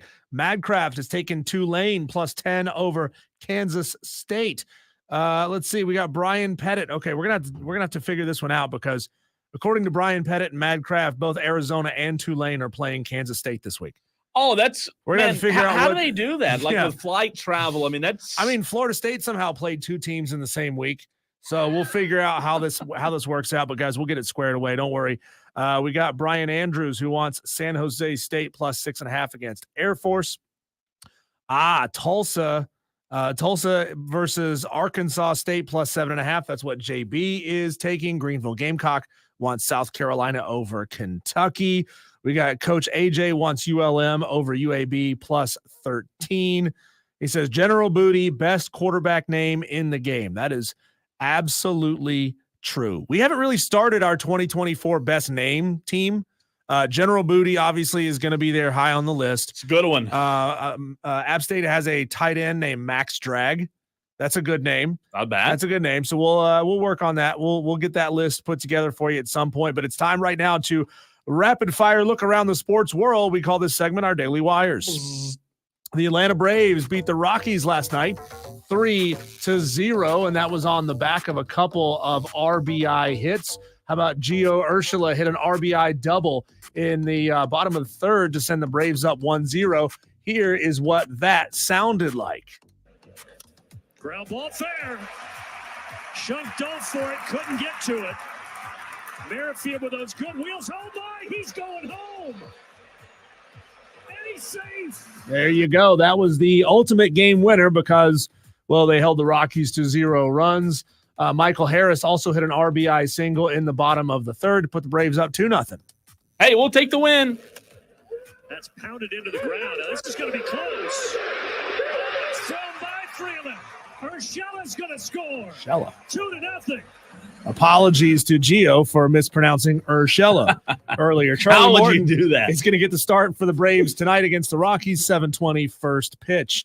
Cole, a document has surfaced that alleges there is a predetermined breakup date for Travis Kelce and Taylor Swift. Now, this has been leaked, and the company tied to it denies the veracity of the document. They claim that it is not real, but the paperwork appears to have been written up by a Los Angeles PR firm named Full Scope and reveals a strategy for their split to occur on September 28th. Now, wait a minute.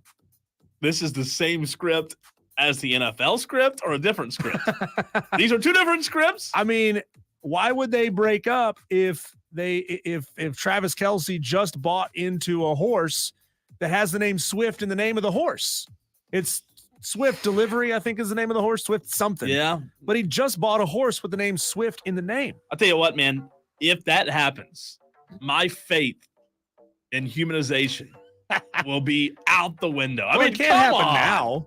It can't happen now. I mean, and the question is Travis Kelce really ready for that smoke of the Swifties to come out, after man? him? Oh, I mean, that'd be tough. Yeah. You might like disappear. Seriously, I mean, they're crazy. They are crazy. They are. There's no way. I saw Swifties starting a campaign once to go back and binge listen to Taylor Swift's back catalog because for some reason the band Tool had beat Taylor Swift on the charts that wow. week. So they said, let's all go back and listen to her music more and more and more until it pushes Taylor Swift back into the number one spot. Sao Paulo has tightened their security ahead of the first ever NFL game in South America after players voiced concerns about traveling to Latin America's largest country. The Brazilian state said Wednesday Brazil will host the game between the Philadelphia Eagles and the Green Bay Packers on Friday at Arena Corinthians in Sao Paulo. First NFL game on the continent of South America and the first Week 1 game held on a Friday since 1970. You know, just as we talked about with college football in Ireland, Diesel, why are we playing in freaking Brazil? I mean, I'm just so over. Because there's such a tourist industry to send Americans to Brazil, I'm right? so over and vice it, versa. Man. I'm so over it. Yeah. Let's play here. Play in the freaking United States. How hard is that? Yeah. They just Sorry, Roger. I feel like this at some point is clearly going to expand into a global game where we're going to see players from all over the world, teams from all over the world competing in this. I don't know if it'll be successful, but I do feel like that's certainly Roger Goodell's attempt. They're concerned about safety in Brazil. You know who ought to be concerned about safety is the governor of San Francisco, because we talked about this yesterday. Ricky Pearsall, rookie wide receiver with the 49ers, shot in a very, very bougie part of San Francisco with a teenager who shot Ricky Pearsall has now been charged with attempted murder, assault with a semi-automatic weapon, and attempted second-degree robbery. The teenager was allegedly after Ricky Pearsall's Rolex valued at $12,000. Remember, a struggle ensued. Ricky Pearsall went for the gun, tried to grab it. That's when the shot was fired and Ricky was shot. Now, Ricky at this point seems like he's going to be okay. So, fingers crossed that everything goes well and his continued recovery works out to his benefit. Bo Nix has been named a captain in the first Broncos game this year. Rookie captains. You down with that or no? Yeah, man. If they earned it, I'm all for it, right? If they earned it. I'm high on Bo Nix, man. I hope we hope we see a little something out of him. I really do. And finally, Damar Hamlin will make his return for the very first time as the starter in the position that he was playing when he was injured and then nearly died on the field. That was such a scary, scary thing that we all witnessed. And a lot of people obviously saying, Damar, maybe this is your sign to give it up, quit playing. He said, no, this is who I am. This is what I do. I'm going to get out there and play. I like it. Look, I'll tell you this on a serious note. I was watching that game live. And you know how you have those moments in your life you'll never forget where you were, what you were doing when you watched? Mm-hmm. That was one of those. I will never forget where I was, who I was with the night that Damar Hamlin happened. That was one of the most horrific incidents that I have ever seen. And, man, I hope we never see it. But, look, kudos to him, though. Kudos to him. Yeah. If that's what you want to do, man, yeah, absolutely. I mean, go for it. Yeah, there's a risk, but you know what? I like it. Congratulations to him. Damar Hamlin. Yeah, I was about to say Lamar, but that would have been an insult because Lamar hasn't done anything. So congratulations, Damar. I like it. Lamar hasn't done anything. I mean, I'm just saying he hadn't gotten the job done. Low-key shot fired. Oh, sorry. All right, coming up next, the first time ever, brand new segment. If you notice, each and every day at 5 o'clock, we're debuting something new. We might repeat it as weeks go on. It is the Tolo Takeover. You, the Tolos, you get a segment. We turn it over to the Tolos. You get to sound off whatever you're upset about. We've already had a couple of calls, and I had to push them to the Tolo to the Tolo Takeover. Coming up next, right here on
Tolos, your segment is here. We have heard from you since March when Wire to Wire debuted that you guys love Wire to Wire because of how you have a voice. Well, as we're rotating segments in at 5 o'clock, one of the things we want to do each and every Wednesday is give you a chance to sound off, and you better sound off today like you got a pair. Bring your best. Bring your absolute highest energy possible. Phone lines open right now. 844-FAN-PHONE. That's 844-326-3663. You can also sound off on the text line, but you get more brownie points if you call in. We can hear you. We can, allow ourselves, Diesel, to fight back a little bit. Yeah. I'm ready. You think the Tolos are ready? You think they're up for it? I don't know. I think a lot of our Tolos are chicken. I think a lot of our Tolos, and that's just a modern world, right? Where people are afraid to pick up the phone and make a call. My wife will not call in an order for a pizza to save her life. It's got to be done online. Everything's got to be done. She don't want to talk to people. She don't want to do this. She's just like, no, pick up the phone. Pick it up. Pick up the phone. 844-FAN-PHONE.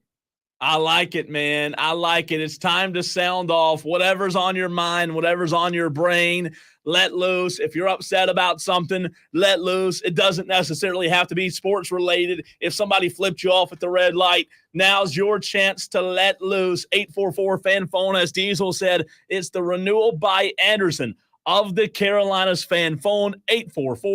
844-326-3663. Tolo JD starting us off today and the Tolo Takeover. What's up, man? Well, I appreciate you coming to me first. Thank you very much for taking my call, gentlemen. I have always been a leadoff hitter when I played baseball. So, Diesel, I want to tell you this, man. You didn't offend me when you called us a bunch of chickens. Yes, most of y'all's fans are Gamecock fans. I think the Clemson fans hide in the woodwork, man. They don't want to come out when things aren't going well. They're sitting back there. They want to let everybody else do the work, other than when it comes to suing the ACC. Ooh, but what I actually wanted to say to you guys, though, is Coach Shane Beamer today made a comment talking about how his wide receivers and his offense and his quarterback needed to gel together, that there's only 88 days left until the Clemson game. And all I've seen all day long is all these Clemson fans saying, holy smoke, he's already looking forward to Clemson because he knows that'll be the only thing that saves his job if he loses the rest of the games this year. No, chill out with that, y'all. He was just saying that the season is going to go by very quickly in these next 88 days, and we can't wait around to get our offense gelling in week 6 and try to go on a 4-game win streak to get to bowl eligibility. So he wasn't taking a shot. Don't toot your horn too much, Clemson. Y'all chill out. Y'all 0-1. We 1-0. Y'all be blessed, not stressed. I appreciate you guys. And that's about all I got, man. I like it. I'm going to hang up. I like it. Coming in strong there, JD. See, JD, what I want out of Shane Beamer is I want him openly taking shots at Clemson. Openly go for it. We all love Steve Spurrier because he was a trash talker. We love him because he would trash talk anybody. Even if he didn't win the football game, he would have a good comeback to that. So no matter what you did, no matter how you came back at Steve Spurrier, he would go this way, he would go that way. He would confuse you, right? He'd talk circles around you. And we need more of that. We need less coach speak. Oh, I really love the team that we're playing this week. They're well coached. They're disciplined. They hit hard. Don't care about that, coach. Talk some trash, would you? You want a little trash talk. Let me fire back by saying this, though, or asking this. Do you think you have to earn the right to trash talk? Do you think Shane Beamer's earned that right? Has he earned it? No. He had it when you get hired for the job, you have the right immediately out of the gate. Okay. Off the bat, you have the right to talk trash. I mean, we saw it with Paul Maneri when he got hired at South Carolina. He was talking trash to that school upstate. It's better to live down here in the Midlands than it is upstate. He didn't even know what he was saying. He was fed the line. So he's already talking trash, and I loved it. It gives us something to talk about. It gives us something to talk about, and I want more of it. He sure didn't. He did not know. We asked him about it, and he said, I didn't even know what I was saying. Literally, just like that. It was fantastic. I love it. All right, the Tolo takeover is here. JD got things rolling on the renewal by Anderson of the Carolinas. Now is your time to sound off. Sound off like you got a pair. JD said, look, Gamecocks, look, Tigers, Shane Beamer wasn't taking a shot. He was just saying that by the time 88 days is here and they do play Clemson, they've got to get better. So what do you say? 844-FAN phone, 844-326-3663. Diesel says, don't be a chicken. Just call in, pick up the phone, and sound off. Let's go back. 844-FAN phone, 844-326-3663. Tom wants to sound off. What's up, Tom? Hey guys, I'll be honest. JD kind of took the soft approach there. Ooh. The way I see it is this: Tolo on Tolo violence. You want your head coach to take shots at your rival. Like, that's the whole point of this. You want to take as many shots at your rival as you can, especially after that awful performance that Dabo put on the field. Clemson sucks, okay? And if it takes Beamer 88 days to get that team ready when the season is already here, then why is he even the head coach? That's what his job is to do all summer, is to get them ready for the football season, not get them ready after the season has started. So, you know, I kind of disagree with JD and I disagree with Beamer. I like what Beamer said, though, because I took it as a shot. But the season's already here, okay? Your job all summer was to prepare them for the season, not prepare them once the season has started. And, you know, I love it. Clemson sucks. They might win 5 games. Dabo has his quarterback. I hope K gets a 7th or 8th year of eligibility left, because, you know, what I saw out of the Gamecocks defense this past week is that unit is going to get better as the season goes on. And that unit might arguably be the best unit in all of the SEC. The Cocks are winning 9 games. Write it down, mark it down, whatever you want to do. And, you know, I hope it's true. Beamer's going to come back. He's going to kick Clemson's rear end, and we'll all be happy again. I like it. I like it, Tom. This segment brought to you by ACE inhibitors, keeping America's blood pressure down one pill at a time. Tom was in 5-alarm status right there. I like it, man. He was upset, and I love it. It deserves a golf clap, right? Deserves an ovation. That, you talk about bring the energy. Like, come on. That's bringing the energy. That's getting people stirred up. That's getting JD stirred up on the stream. He fires back and says, there ain't nothing soft over here. You're not hearing what I said. Whit Vineset fires back at Tom and says, wow, 9 games. Yeah, Whit, you heard him right. 9 games. You might not win 9 games through 2026, South Carolina. Wow. Pump the brakes on 9 wins this season. Jeez. What are you expecting, a lightning strike on all these campuses before? No. Stop it. So, Tom, stop it. So you're not buying that? No. Cole, I got to tell you, man, yesterday, after the show is over, I got to go over to Lowe's Hardware, which is just behind the radio station here. Yep. And I got to return an item into the return section. So I got to walk in first, get my cart, because I know I'm going to have to go in and get a couple of things after that. I get stuck behind these 2 old-ass dip you-know-whats in front of me who have no spatial awareness of what's going on around them. So they get to the door right before I get there. And then they walk side by side slowly through the front door. And then they walk side by side slowly over to the cart section. So I got to wait behind them a second time. And then they walk slowly side by side through the 2 doors that take you into the store. So I got to wait behind them there. And then they stop at the stinking display right in the front door. So I got to wait for them a 4th time. People Have some spatial awareness of what's going on around you. Understand if you're walking slow, there's a chance that there's somebody behind you that just wants to get their ass around you. Like, isn't it amazing when you are annoyed by somebody at a store for whatever reason?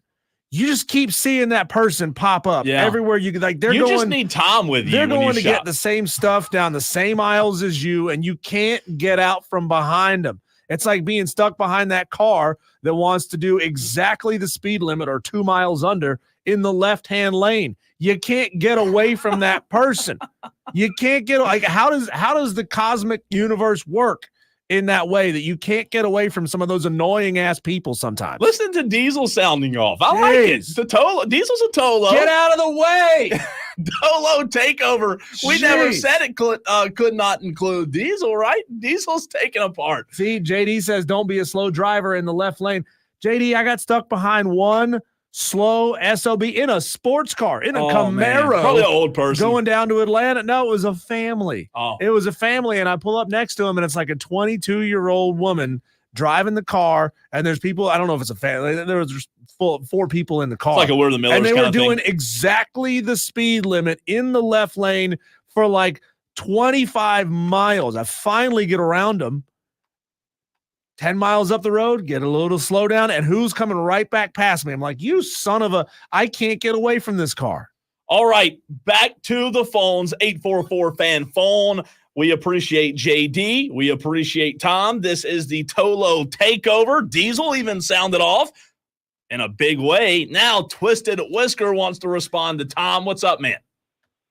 What's going on, guys? I just wanted to congratulate old Tommy Boy and the South Carolina Game Sucks for making it to the 1A high school state football league, because that is the only way that they are ever going to find 9 wins in any season. Like Diesel said, they may get 9 wins by 2030 at this rate. Twisted Whisker, how many wins would South Carolina have if they relocated to the ACC? They would have a couple more, but they would be just as irrelevant in the ACC, the All Cupcake Conference, as they are in the SEC. They might as well go up to the Sun Belt and finally give App State a little bit of competition every once in a while. I like it. I like it, Twisted Whisker. We appreciate the call, man. That's good. 844 fan phone, 844-326-3663. Twisted Whisker chimes back, goes back at Tom and says, no shot, 9 games. Congratulations on, what do you say, 1A? Yeah. 1A high school football. Texter That's the asks, only way. wait, Diesel, are you sure that family in the Camaro, you sure that wasn't Lonzo? Lonzo did buy the V6 Camaro. Wow. Look at the Not texters. throwing any shade. It's a beautiful car. But it's lacking a little junk in the trunk, if you know what I mean. Oh, I like it. All right, just a few more minutes. Your chance to get in. It is the Tolo takeover. If you just tuned in and asked what is going on right now, look, new segment, 5 o'clock Wednesdays, your chance to sound off. You can do so.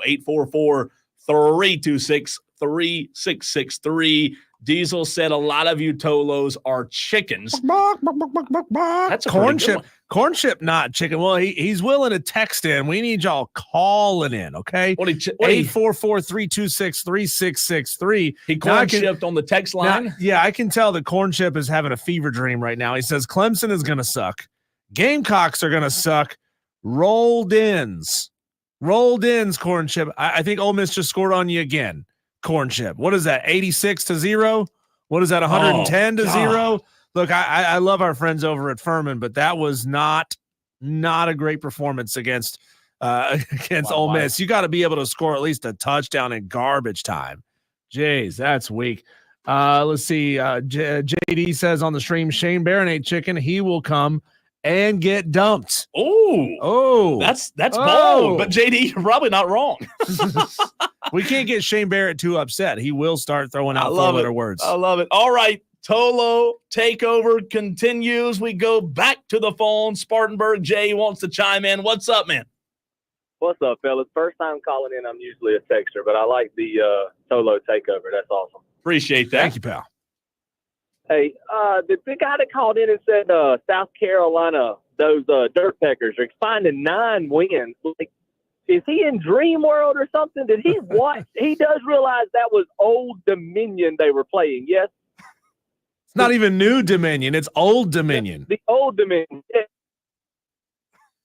Did we lose you? I think we might have lost you, bud. Let's see. You still there with us? See if we can get him back. Might be driving through a dead space there, Spartanburg. Jay, I guess there's a lot of dead spaces in Spartanburg. Spartanburg, Jay, we got you?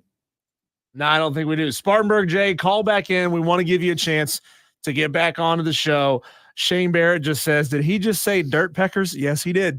I believe so. Yes, he did. And he's talking about the birds when they go tap, tap, tap, tap, tap. Not the other thing, Shane. The word you can't say on the radio. He's not talking about Thanks that. for clarifying. Texter says, Cole, it's Billy Bob. Tom is right. 9 wins incoming. He spelled incoming wrong. Clem sucks saw what real football was last week. This week, App State wins 24-21. Wow. Billy Bob calling it. We did have a texter earlier. We did have, who was it? We had Leprechaun of Lyman. Pretty smart guy. He's doing pretty well in this competition. He's taking App State over Clemson plus 17. I like it. We can continue to get those in. Yeah. And Spartanburg Jay, if you want to give us a buzz back, you can do so. Let's go to Rick. It is the Tolo takeover. Rick, what's up, man?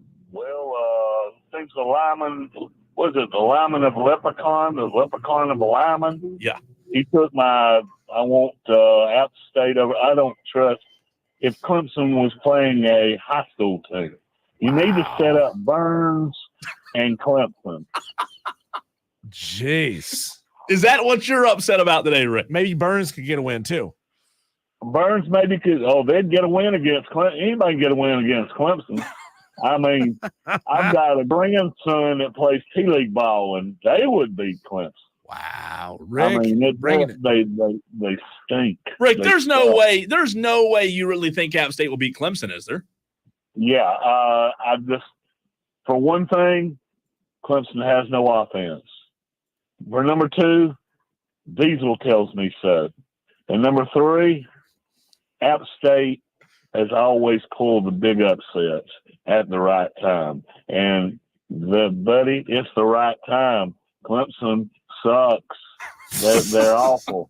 They're awful. Now, Rick, I just want to confirm that is your official upset pick on the show, right? That's your upset pick? Can I pick what the Leprechaun picked? That's what Leprechaun of Lyman picked. What did he pick the first week? That doesn't matter. It was a couple weeks ago. He's trying to get intel. No. Did he win the first week? Leprechaun of Lyman, he's got points on the board. I'm going to tell you how many points he's got. Stand by. I'll have the answer for you here in just a second. He does have points on the board, though. He is sitting with 10.5 points, tied for 11th place. But I almost had, North Carolina State almost did not, almost got beat. That's true. That's true. The Catamounts. All right, Rick, I'm going to give you a chance. The Tolo takeover is coming to a conclusion. We're putting a bow on it for today. It'll be back next Wednesday. You're a Clemson fan. If you want Dabo gone, who do you want as the new head coach? You're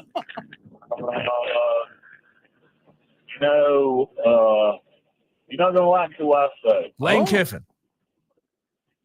No, I want the Florida State and former Clemson coach in there. I want Steve Spurrier. Oh, God. They're going to bring him out of the retirement home. Not retirement, Lord. The retirement home. Let's bring him out of retirement. I want Steve Spurrier, or if I can't have Steve Spurrier, Dion. Thanks, wow, Rick. Dion in Tiger Town. Very interesting. I love it. What a fun segment. Texter says Rick sounds like he can't spell his own name. Texter, Ooh. you fired off at Rick? What you fired man. off? Listen, if you go at Rick, you got to come through me, Texter. I like Rick. And I also like that Rick is an upset Clemson fan. He's a realist. He doesn't sugarcoat it. He's not one of those Dabo forever kind of guys. I appreciate the honesty. Let's see. Texter says Gamecocks are getting Dan Mullen or Nick Saban. Yeah, keep freaking dreaming. John Dog says great segment. Twisted says I ain't a Clemson fan at all, but someone needs to tell old Ricky Bobby from Greer to stop drinking his own supply over there at Sugar Tit. Fantastic stuff. When we come back, Cole, we briefly touched on this earlier. Dabo Sweeney had some quotes in the news today that should make Clemson fans shake their head. But is he more on the doo-doo list because of what he said, or is another head coach in FBS sticking his foot in his mouth even farther? We'll get to that next on the Fan Upstate.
Wire to Wire with Diesel and Cole Bryson right here on the Fan Upstate 97.7 FM in Greenville, 97.1 FM in Spartanburg. If I'm a Clemson fan, I am concerned yet again with Dabo Swinney and his flat-out refusal to get with the times.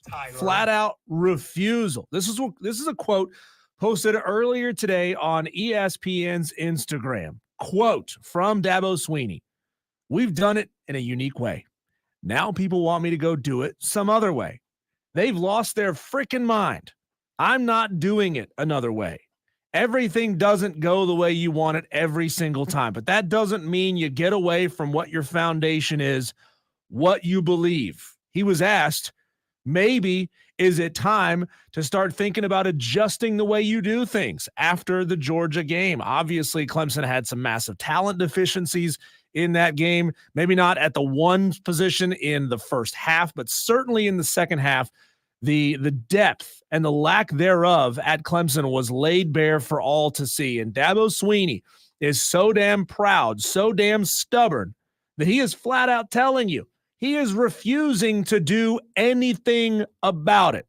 If he's saying, I vow that I will do whatever it takes to get Clemson back to competing at the highest level, Clemson fans could feel excited about that.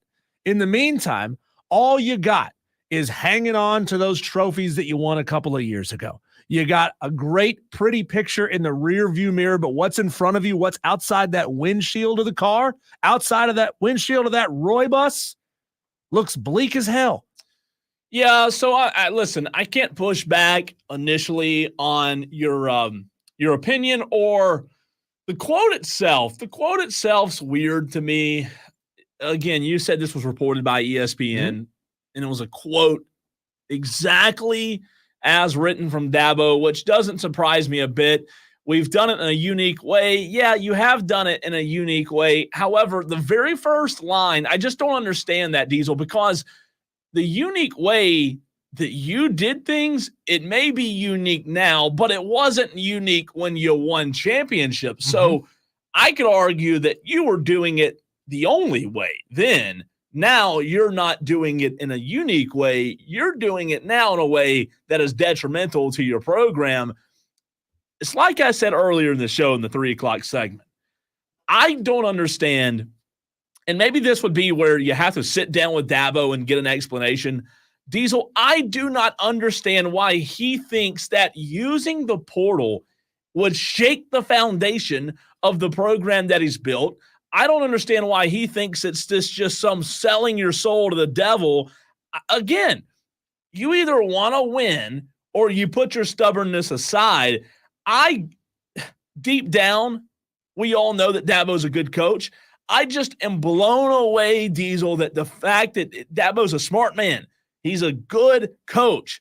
I'm blown away that he's trying to convince us, and maybe he does, but that he believes that he can win this way. That's where I have issue. I have trouble believing that Clemson will be able to win at the highest level stuck in 2016. Yeah, I mean, I said it earlier. Dabo Swinney is unwilling to change. Nick Saban was unwilling to lose. That's the difference between Dabo Swinney and Nick Saban. Another way of looking at it is that line from Shawshank Redemption. Dabo Swinney, get busy living or get busy dying.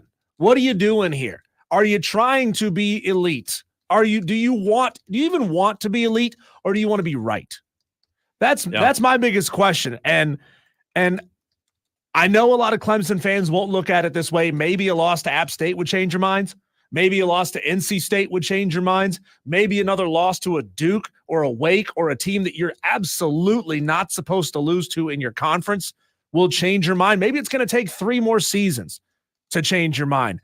But I asked the question, Cole, and this is a legitimate question. Is Dabo Swinney standing on principle, or is he holding this program hostage?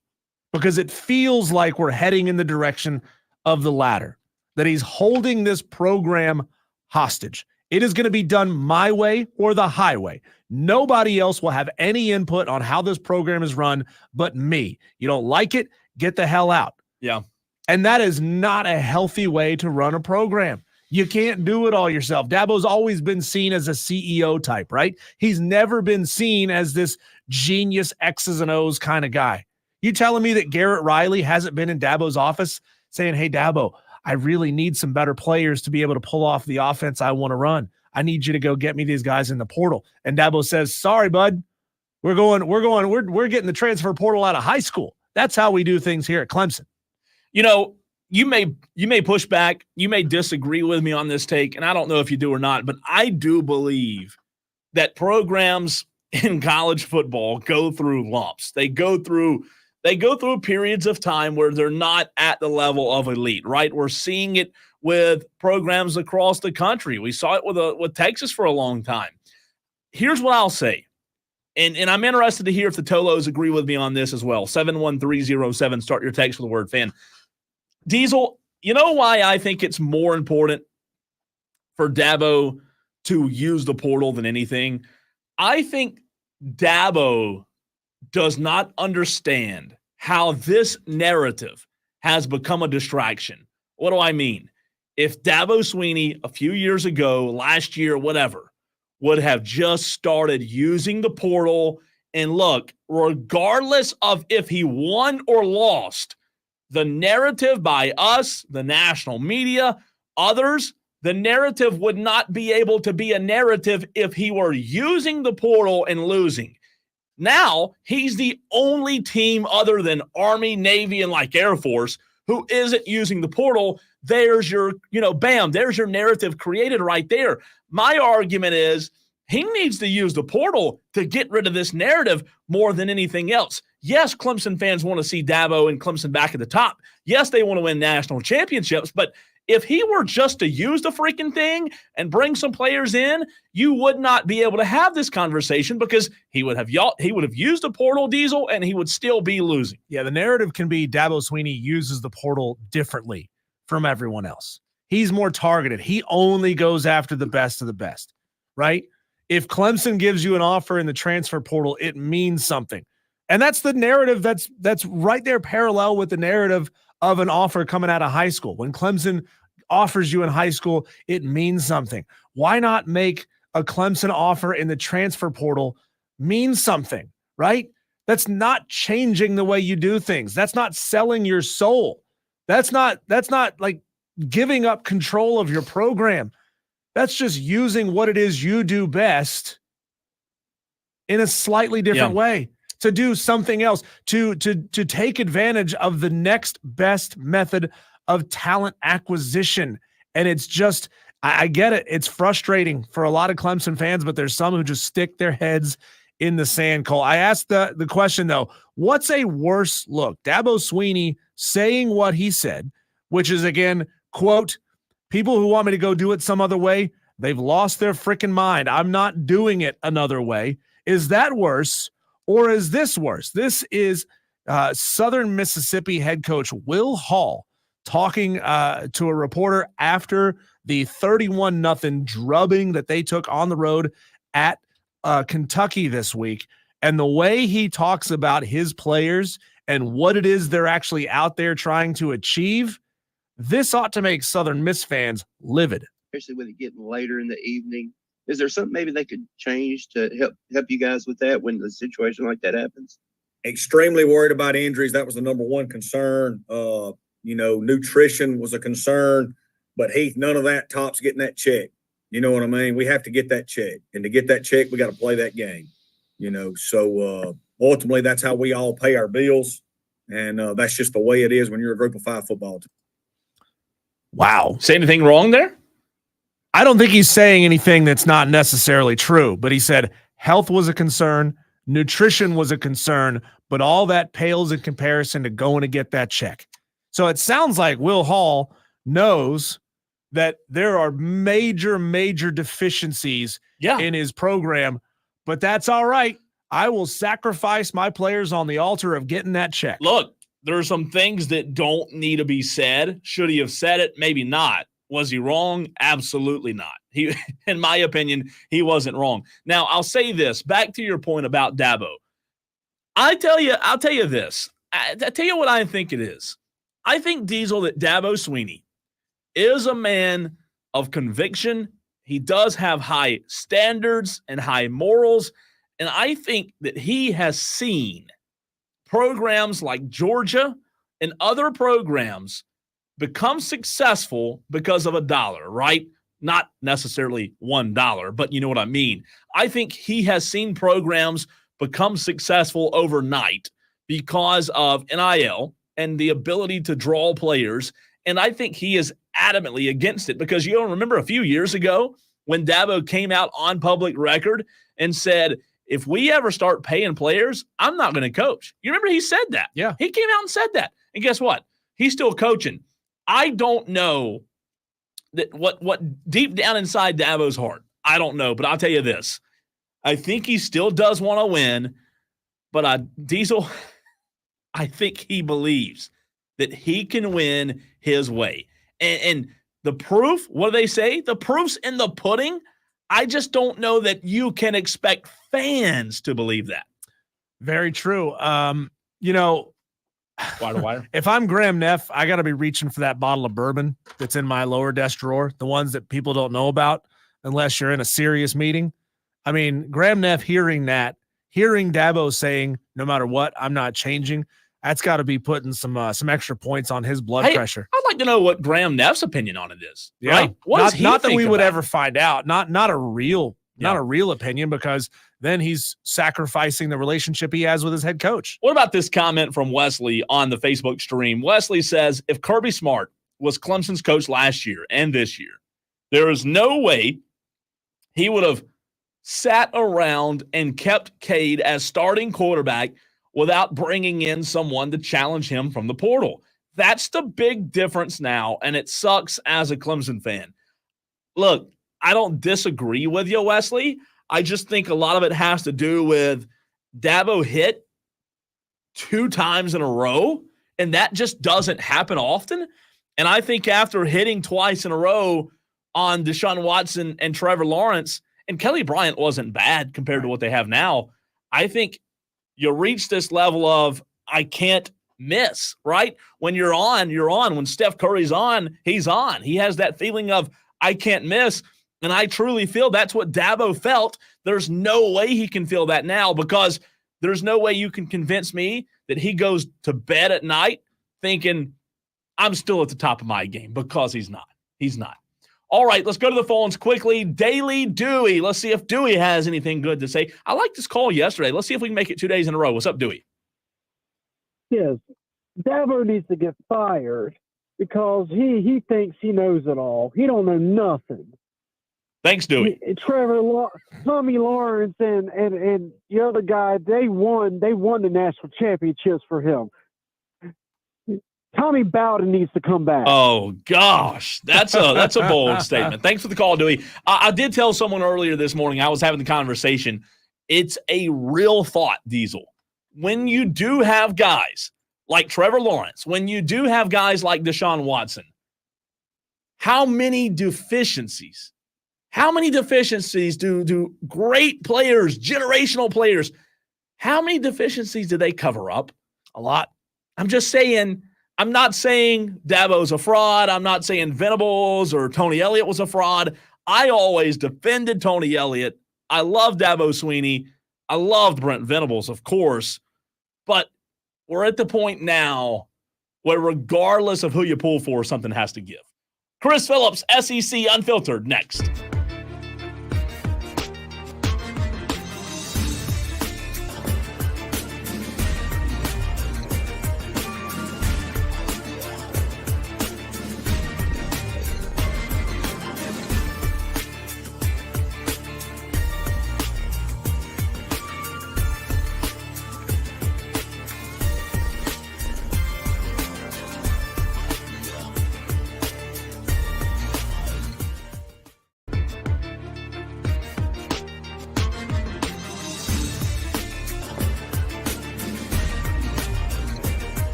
It is time to talk a little SEC football. Chris Phillips of SEC Unfiltered. He's our normally scheduled guest at 5:45 on Wednesdays. Well, look at your clock. It's 5:45 on Wednesday. Let's bring on Chris Phillips of SEC Unfiltered in the Southeastern Conference. Chris, your biggest surprise over the weekend was what? I mean, Cole, how can it not be the Vanderbilt Commodores? Yeah. Anchor down, baby. Anchor down. The legend of Diego Pavia continues to grow. I mean, think about his last two games against Power 5 or Power 4 competition. Last season with New Mexico State, he goes into Jordan Hare and beats the Auburn Tigers, beats them down, by the way. That game wasn't even close.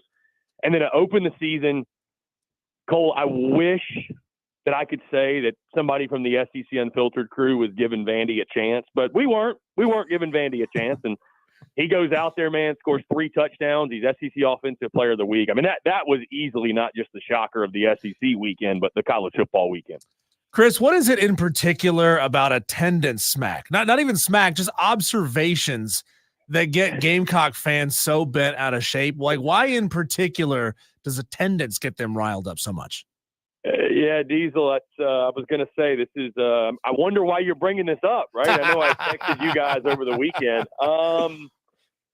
Oh, it's a good question, man. Why does a lot of things get the South Carolina fan base riled up? You know what I mean? It doesn't take a whole lot and people get bent out of shape. But, you know, I think there's a lot of pride in the fan base. I also think, too, guys, you know what it is? I think partly what it is that, you know, when people describe South Carolina fans to you, one of the first things they'll describe is, you know, they sell that place out even when the team's terrible. 1998, 1999, they went 0-11 in 99. They had a 21-game losing streak, and the place was still swaying. And I don't know. I think South Carolina fans are kind of tied to that identity of the most loyal fans in college football. Like, I think having that title matters. I think having that title is important. And so, you know, when an attendance video or a claim is put out, I think they might take that a little bit extra personally, maybe more than some other fan bases will. But I'll tell you this, by the way, guys, on a side note, and I'm not saying this to slight anybody. I'm just simply making an observation here.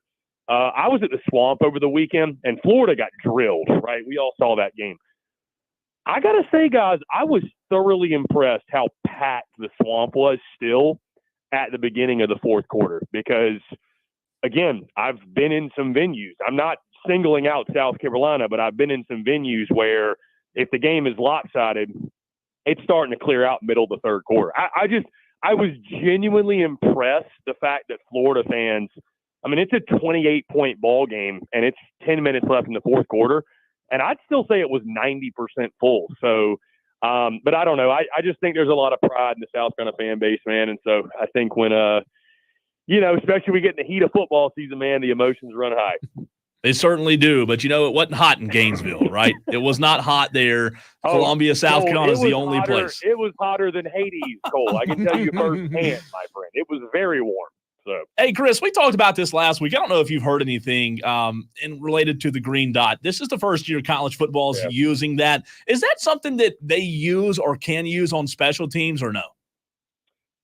I would assume they could use it on special teams. I don't see why you couldn't have a guy out there with it on. That's a good question. I don't know it absolutely for a fact, but I mean, I don't know how you could allow it on offense and defense and not allow on special teams. So I would assume so. Chris Phillips, SEC Unfiltered, joins us here on the Fan Upstate. What game do you think will be the bigger letdown as far as just watchability this weekend? Texas, Michigan, or Tennessee, NC State? I mean, Texas is excellent. Michigan kind of piddled around with a Fresno State. Tennessee looked really good against Chattanooga. NC State looked pretty bad against Western Carolina. I mean, I think either one of these games could get out of hand easily. Do you see it as a clear cut that Tennessee, NC State is going to be the less watchable game? Well, Diesel, I hope not, because I'm going to be there. So I'm really hoping for a high-quality game. That is our SEC Unfiltered Tour game of the weekend, if you will. I'll be in Charlotte all weekend long, hanging out with all the great Vols fans. You know, I'll say this. I'll say Texas, Michigan, just because I think that could be a little bit more of a sloppy, low scoring. Like Michigan cannot throw the football. I don't know how they're going to move it through the air. So I think that could be kind of a low scoring, a little bit more of a boring game, right? It might be like that game could be 24-10 or something like that. I think at minimum, even if Tennessee, NC State gets lopsided, just the opportunity to watch Nico Iamaleava, like I think that alone will make that game fun and exciting. And I think if it's a blowout, guys, it's more than likely a blowout in Tennessee's favor, and that means Nico's putting on a damn show. So, I would say of the two, even if they're both blowouts or one or the other, I think Texas, Michigan has got the more likelihood of being less entertaining, just because I think that could be kind of a more, unless you love defense, right? But for today's college football fan, I think Texas, Michigan's probably the one that would be a little bit underwhelming if one of the two were going to be. Chris Phillips, SEC Unfiltered. Your initial take, lean thoughts on Kentucky, South Carolina, a big one for the Gamecocks.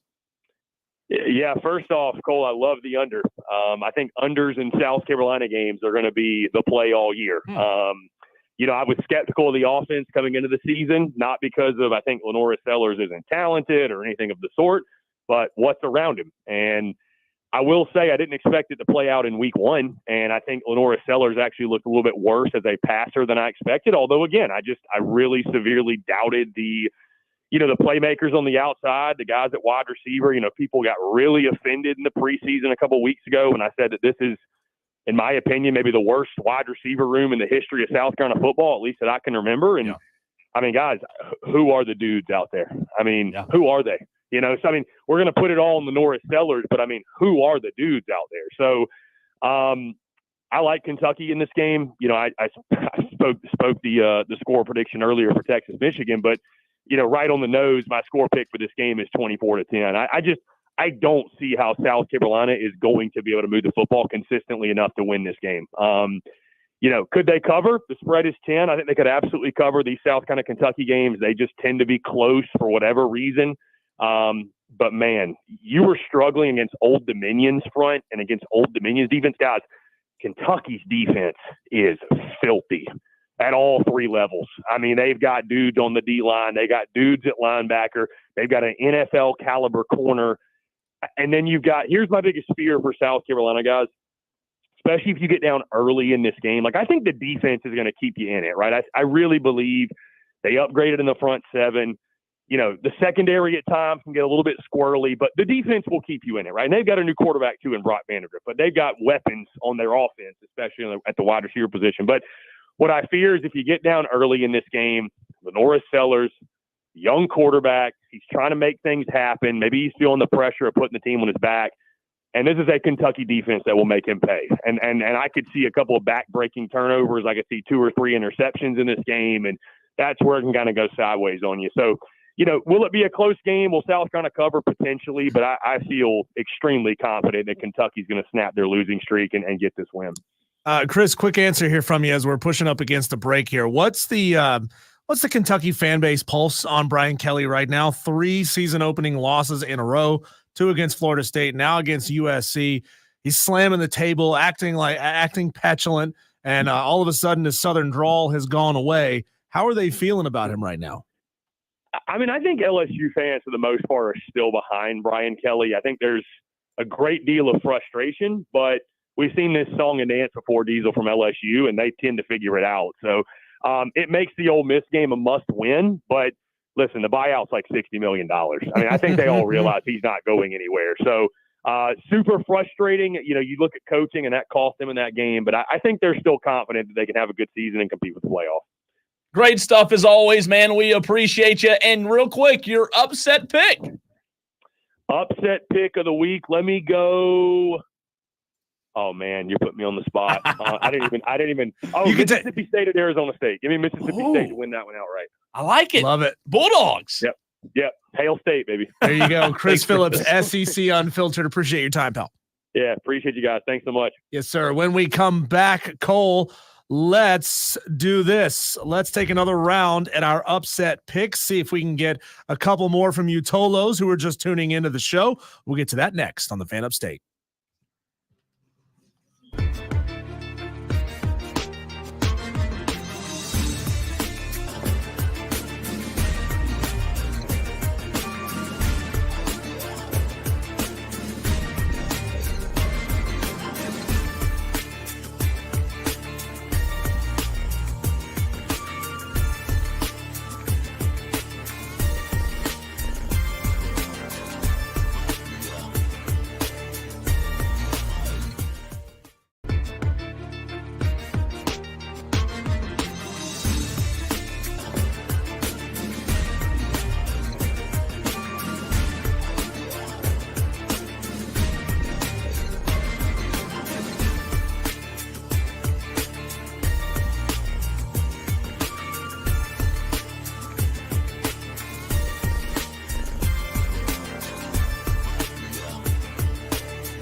Charles Barkley, Cole, has some strong words for the ladies running the WNBA. He says, quote, "They could not have blanked this Caitlin Clark thing up any worse if they tried." Now, like blank, does that mean like shooting blanks? I mean, what? Screwed would be a good helix. They could not have helixed this up more if they had tried. So Charles Barkley is very much in on the Caitlin Clark hype train. He loves it. Obviously, Caitlin Clark has just been phenomenal in her rookie season in the WNBA.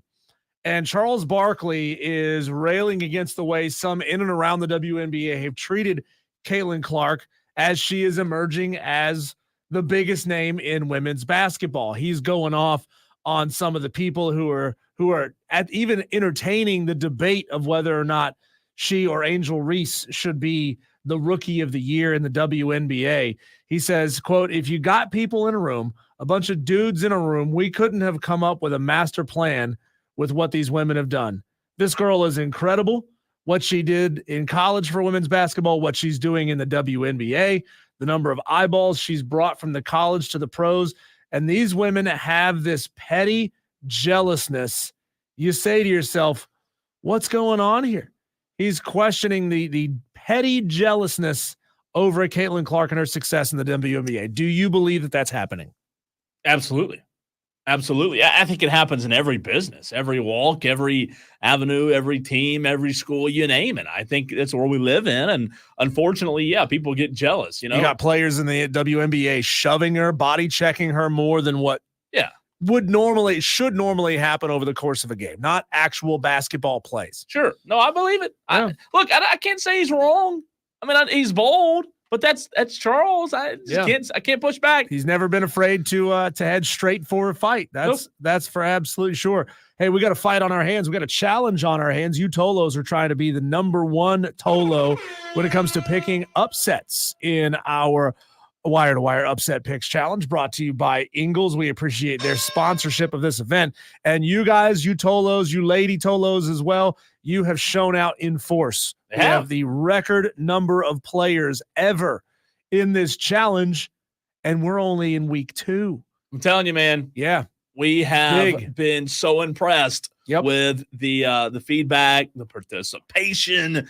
Let's go, baby. That's how it's supposed to be. So if you Tolos are just tuning in, or if you baby Tolos, those of you who are just coming out of your cocoon of the off season, and you're not sure what it is we're talking about, we have the Wire to Wire Upset Picks Challenge, brought to you by Ingles. It is a challenge where you are attempting over the course of the season to be the best Tolo when it comes to picking upsets. We're not talking about against the spread. This is outright picking upsets. And we've got a few Tolos who are just crushing it at this point. So what you need to do, if you are new to this thing, go to ESPN.com right now. Look at the spreads on the college football games to be played this weekend and pick a game where you believe the betting underdog will get the outright upset. They will win the football game. And if they do, if you pick a game correctly, you will get the points by which that team is an underdog added to a rolling season-long total. Now, if you get a pick wrong next week or the week after, you lose a point. If you don't pick at all, you lose 2 points. There's no prizes involved. There's no cash. There's just bragging rights. And this is a coveted challenge to win. No doubt. Look, I've been impressed. The first 2 weeks, I have not hit. You have not hit. We are, why you gotta say it like that? Well, I just want to tell our Tolos out there, what we're doing is, you may think we're not any good at this challenge, but in reality, Diesel and I are very respectful. We want you to feel like you're doing well. So we're not winning on purpose. Okay. Yeah. We're just allowing you guys to get a little bit of at least that's me. A head start. A head start. A boost. But guess what? I'm coming in strong. Announcement, PSA. I'm done taking a back seat. I'm starting this week for real, right? That sound like a classic fan here. And I'm coming after all y'all this week. I picked South Carolina +10. I'm gonna get on the board, Diesel. The Gamecocks Yeah, they have their doubters. They didn't play well against Old Dominion. They needed 4 turnovers to beat a G5 team. What'd they say? A mediocre G5 team. Hey. Best improvement from game 1 to game 2. I'm pulling for the Gamecocks Saturday because I want my 10 points, dadgummit. Specifically, what is it that you saw out of Lenora Sellers? Was it the 70 yards on the ground, or was it tackling his running back from behind that makes you believe the Gamecocks can beat the Kentucky Wildcats? Stop it! Don't. You can't change. There's no takebacks now. You can't change your pick. I'm not now. changing it. I'll tell you what. He's confident. I'm confident. Look, Lenora Sellers has room for growth. He has room for improvement. But I'll tell you this. I do think South Carolina's defense is for real.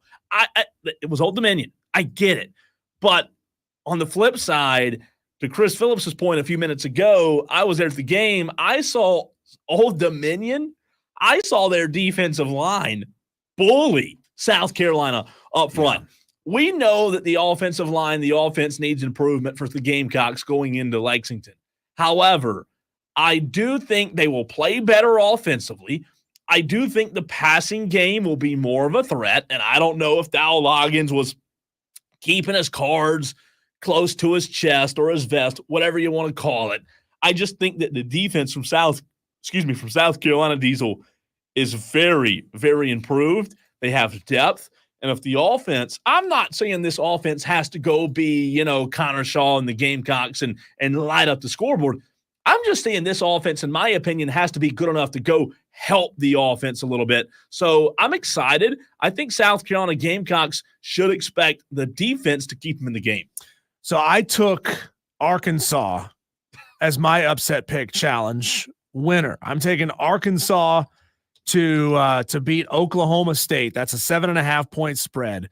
Arkansas hits, I get 7.5 points. I loved not necessarily what Arkansas did in their week 1 FCS beatdown matchup, because most teams are beating down their FCS opponents. Not looking at you, NC State. Not looking at you. Not looking at you, Oregon. That was wrong either. That's right. I forgot about it. But Arkansas has got an elderly statesman, experienced quarterback, Taylon Green, transferred in from Boise State, didn't play in 21, but in 22 and 23, he had decent years, right? He threw for 62% completions in 2022. He threw 57% in 2023. He's a little interception happy, especially last year in 2023. Who knows? That could be an issue with coordinator. It could be an issue with scheme. But he's transferred into the SEC now, where he's going to have better wide receivers. He's going to have better blockers.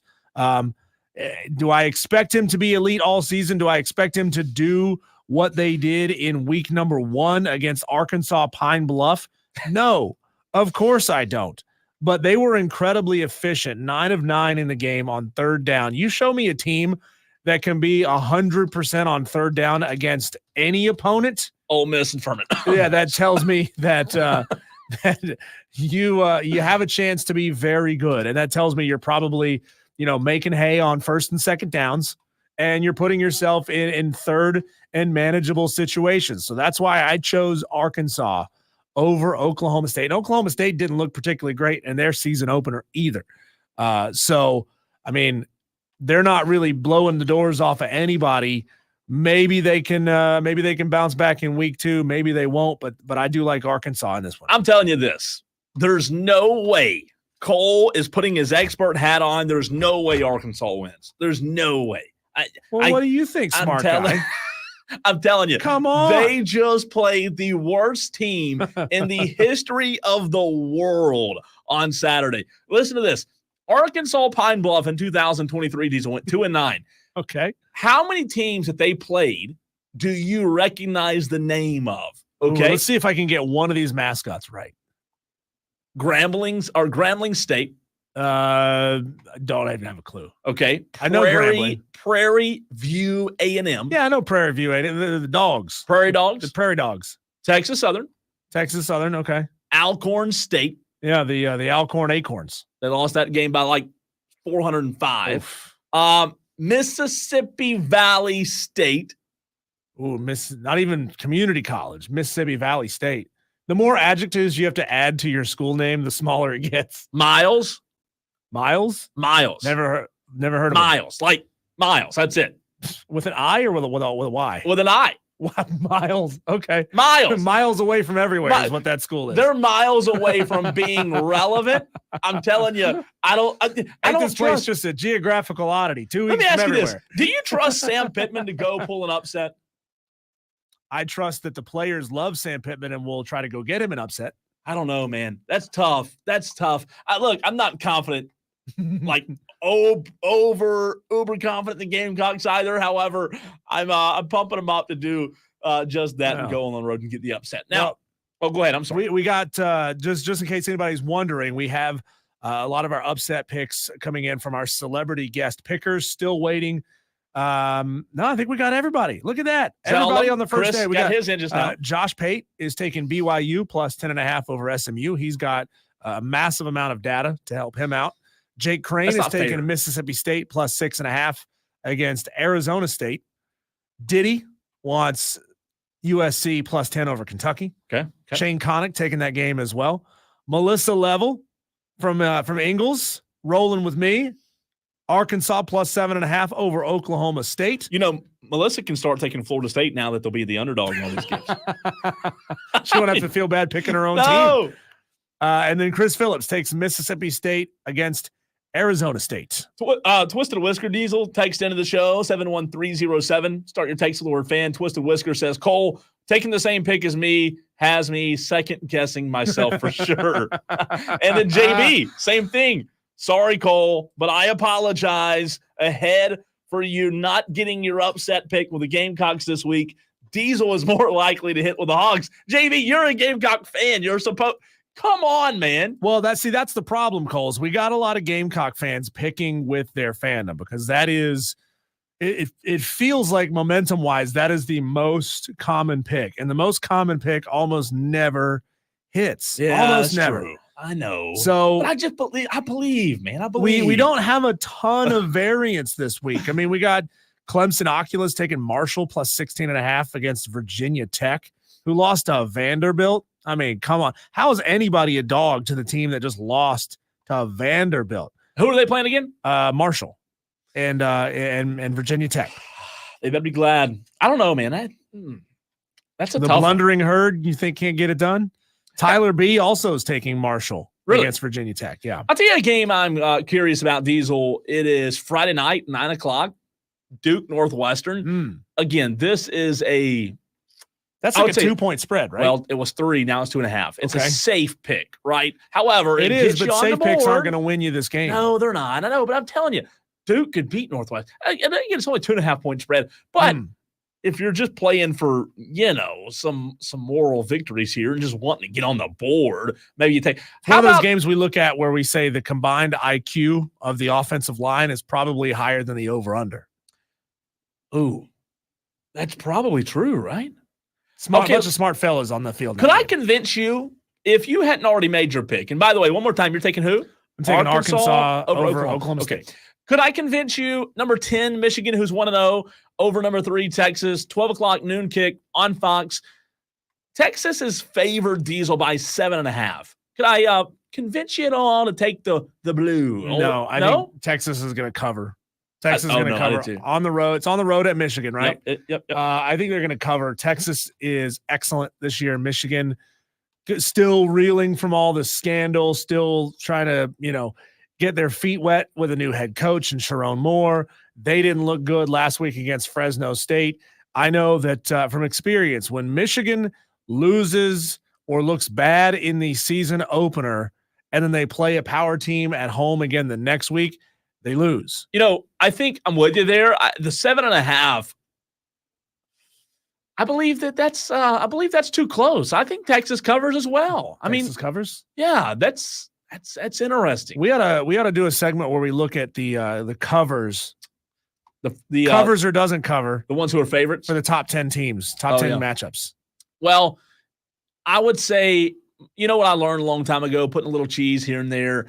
Underdogs, man, it feels like they always cover. I mean, I know it's not always the case, but it just feels like it feels as if they do. Diesel, there is no spread right now on Georgia, Tennessee Tech. I mean, I guess it's what, 1.5 million. I don't see a spread. Let me make sure here. Now, no, I don't see one. Wouldn't that demoralize Clemson fans if Tennessee Tech keeps it closer against Georgia? Oh, God. Than you did.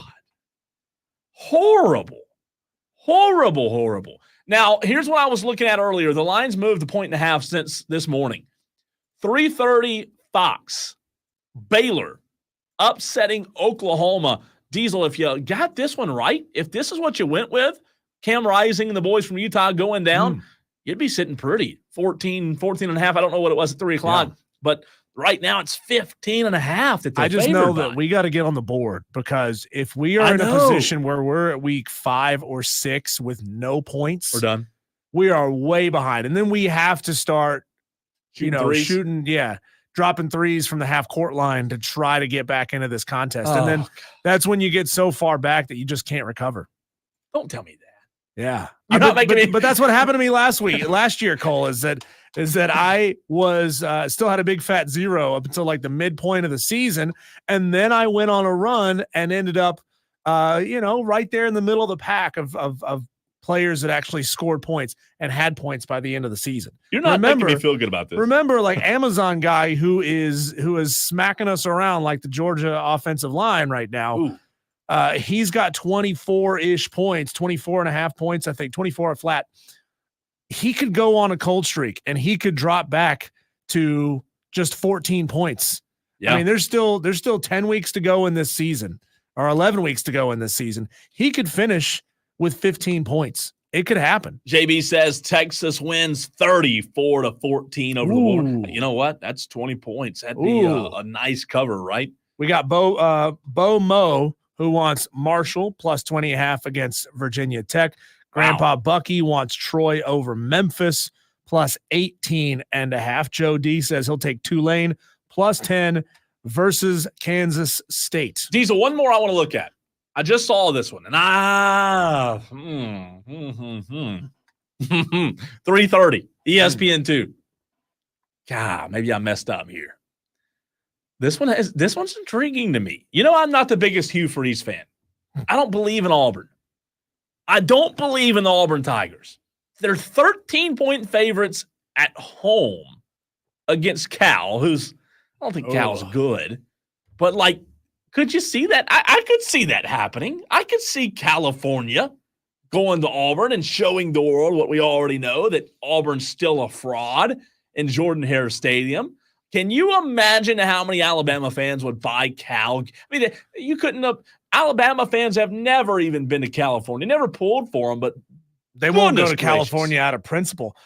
Cal currently sitting at 57th in Kelley Ford's Week 2 power rankings. Cal sitting at 57. I'm trying to scroll down this list. It's really small. My eyesight's not what it used to be. Trying to find Auburn on this list. Ooh. Auburn, where are they? Wherefore art thou, Auburn? What does that say? Brother, if we can't find them, they're at 16. Number 16 on the power rankings. So Amazon guy, get with it. You got a nearly 20 position discrepancy there. Diesel, Amazon guy just chimed in on the Facebook stream and said, wait, I'm winning? Yeah, where have you been? Where are you? Where have you been all week and last week? Now, Amazon guy, we would love for you to get your pick in today. That way Tolos can copy you and maybe score points with you. But you got about 40 minutes left to get your picks in. Today, you can also, of course, always get it in on Thursdays and Fridays, but it's got to be during show hours. That's not just a PSA to you, Amazon guy. That's for everybody. You can get your picks in on Thursday or Friday, but Wednesday is the official day. That's when we like to get your picks in. Amazon guy, he's going to rethink this now. He's going to rethink. Now that he knows he's in the leaderboard, Diesel, he may just be he may be holding out till 7 o'clock, 6:59 p.m. He's on going to Friday. get as much data as he can get. I don't know, man. I'm impressed by Amazon. What is your method, Amazon guy? Are you willing to divulge your method? Not just because you give us your method doesn't mean everybody's going to agree with you. That's true. And look, the reality of it is, I would say that most people who win probably don't have a method. Dumb right? luck. It's got to be. I don't have a method. Kentucky's going to lose. You go with your heart. That's what it is. Yeah, South Carolina's going to beat them. That's my 10 points. Mark it down, book it. It's going to happen. Gamecocks are going to win Saturday. When we come back, thanks. That's your second Daily Dewey for the day. That's tough, man. When we come back, we'll jump back into our conversation earlier with Kelley Ford of K Ford Ratings. Make you smarter right here on the Fan Upstate.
A jam-packed program, jam-packed show, wire to wire for you today. He's Diesel. I'm Cole Bryson. A brand new segment coming up at 5 p.m. All you Tolos who just got your upset picks in, stay tuned, turn it on, leave it on. It is the first time ever Tolo Takeover coming up at 5 p.m., so don't go anywhere. But we have to bring on the one, the only, Kelley Ford of KFordRatings.com. Kelley, we appreciate you joining us as you do every single Wednesday at 4:20. What surprised you? What surprised the K Ford ratings the most in week one?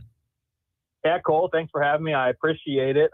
Week one was kind of crazy, not in the sense of a lot of unexpected upsets necessarily. We didn't have too many of those, but in terms of which teams perform much better or much worse than the model expected them to.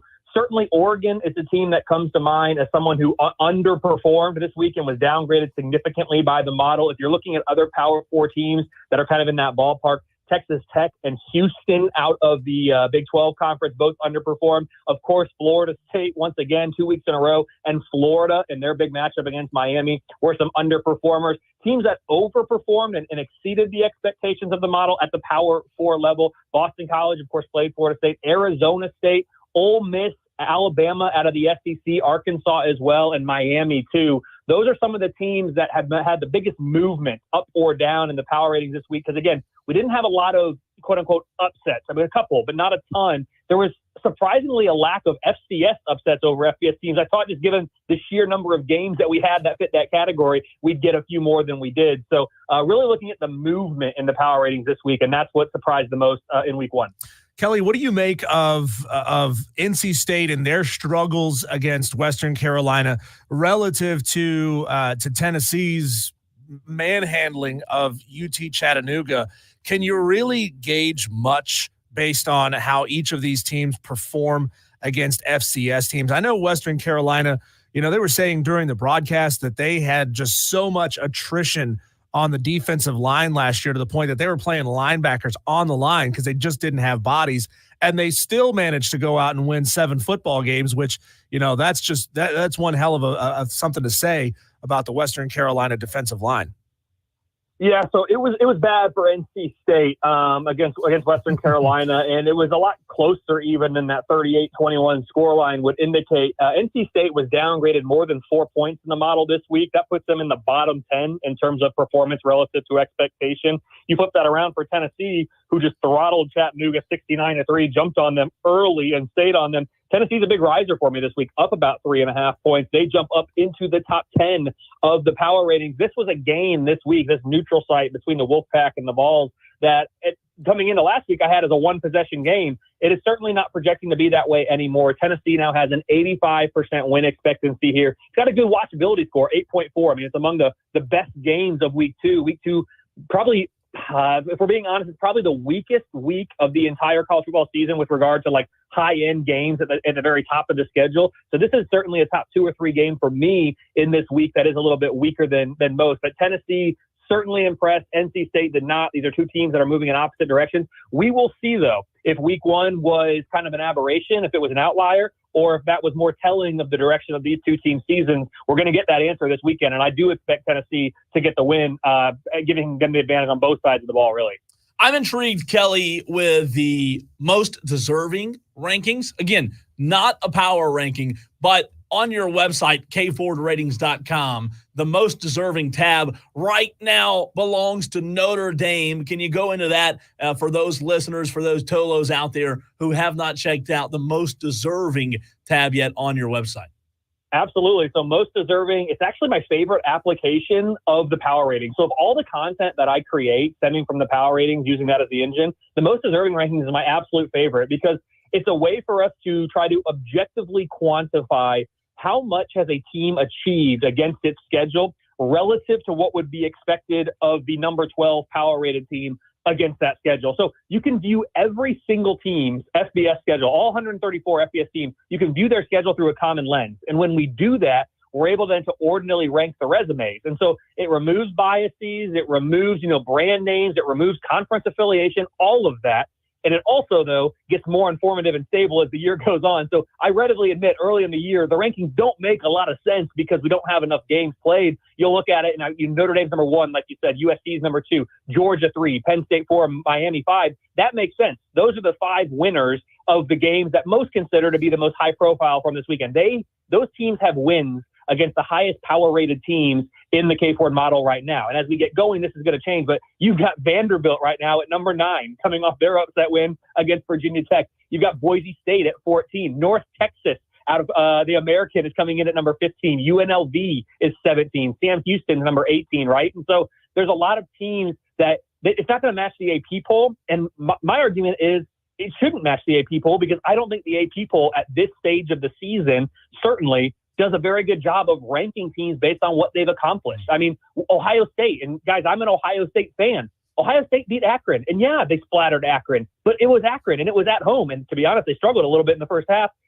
They shouldn't be ranked in the top 25, top 30 of a resume metric. Yet here they are, in the top 5 of the AP because they are a top 5 power-rated team. But their resume so far this year should not put them anywhere near a top 5 or even a top 25 in a resume ranking. That's why I like the most deserving. It peels everything back and says, what have you accomplished this year relative to what would be expected given that schedule? Kelley Ford of K-Ford Ratings joining us here on the Fan Upstate. Kelley, I'm on your website, kfordratings.com, and I see a nice black T-shirt that says only casuals leave early. Now, I'm going to be real with you. I don't think you're going to sell too many of those in Columbia, South Carolina, because Cole had a run-in with the Angry Birds. That's what we call them, the South Carolina Gamecock fans, who get really upset with attendance smack. So he went after them for a handful of fans, 40% of fans for leaving early in that South Carolina game. I know that there was some weather, there was some lightning in the area, but they didn't come back in. So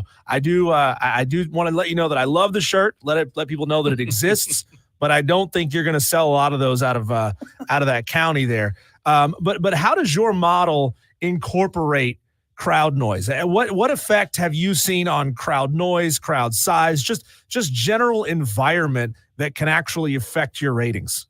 So for the first time this year of the 2024 season, I have unveiled a variable or dynamic home field advantage. So instead of applying, a blanket 2.5 or 2.3 or 2.0, whatever blanket home field advantage you're going to apply to college football, I've moved away from that this year, and I've done venue or program specific based on some recent history here. Looking back at the last 5-10 years of college football, who has overperformed, underperformed relative to the Vegas spread at home, and how does that compare to when they play on the road or at a neutral site? So I spent a lot of time this summer diving into this question, and what I've been able to do is come up with a dynamic variable number, which I actually don't share publicly. I share a lot of things publicly. This is the one of very few I don't share publicly. This is home field advantage number for a couple of different reasons, but that is now applied. It's trying to capture, basically, like I said, how a team performs at home versus how it performs on the road, and then finding that differential and trying to figure out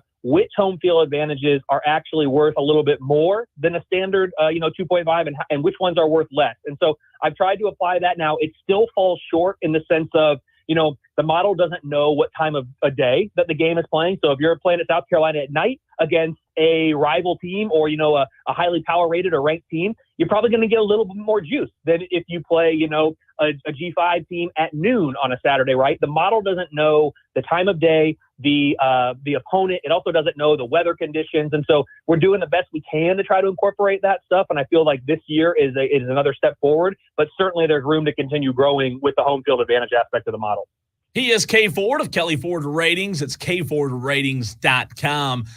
Kelley, when you look at the power rankings movement, I'm fascinated. South Carolina Gamecock fans might be fascinated, even with a win on Saturday over Old Dominion. They did not move up. They were downgraded according to your model.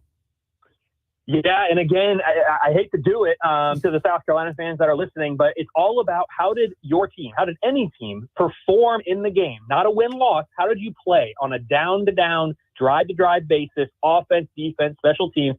How did you play relative to how the model expected you to play?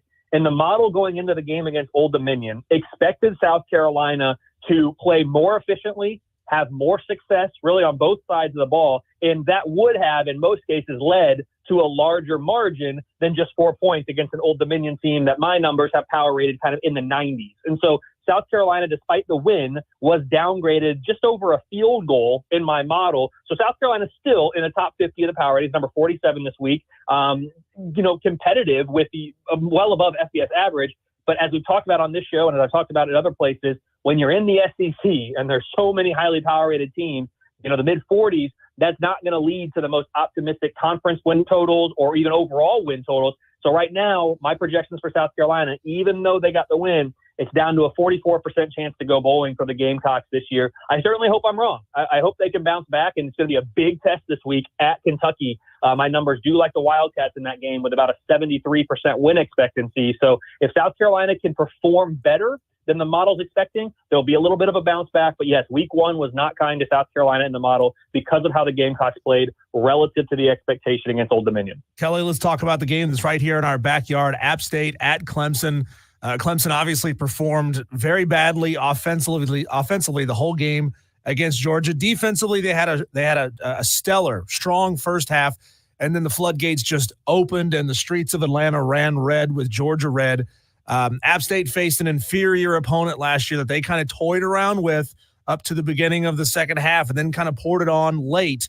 Head-to-head, what does your model say about this one? Vegas is looking at it as a 17-point spread in favor of Clemson. Do you see that as fair?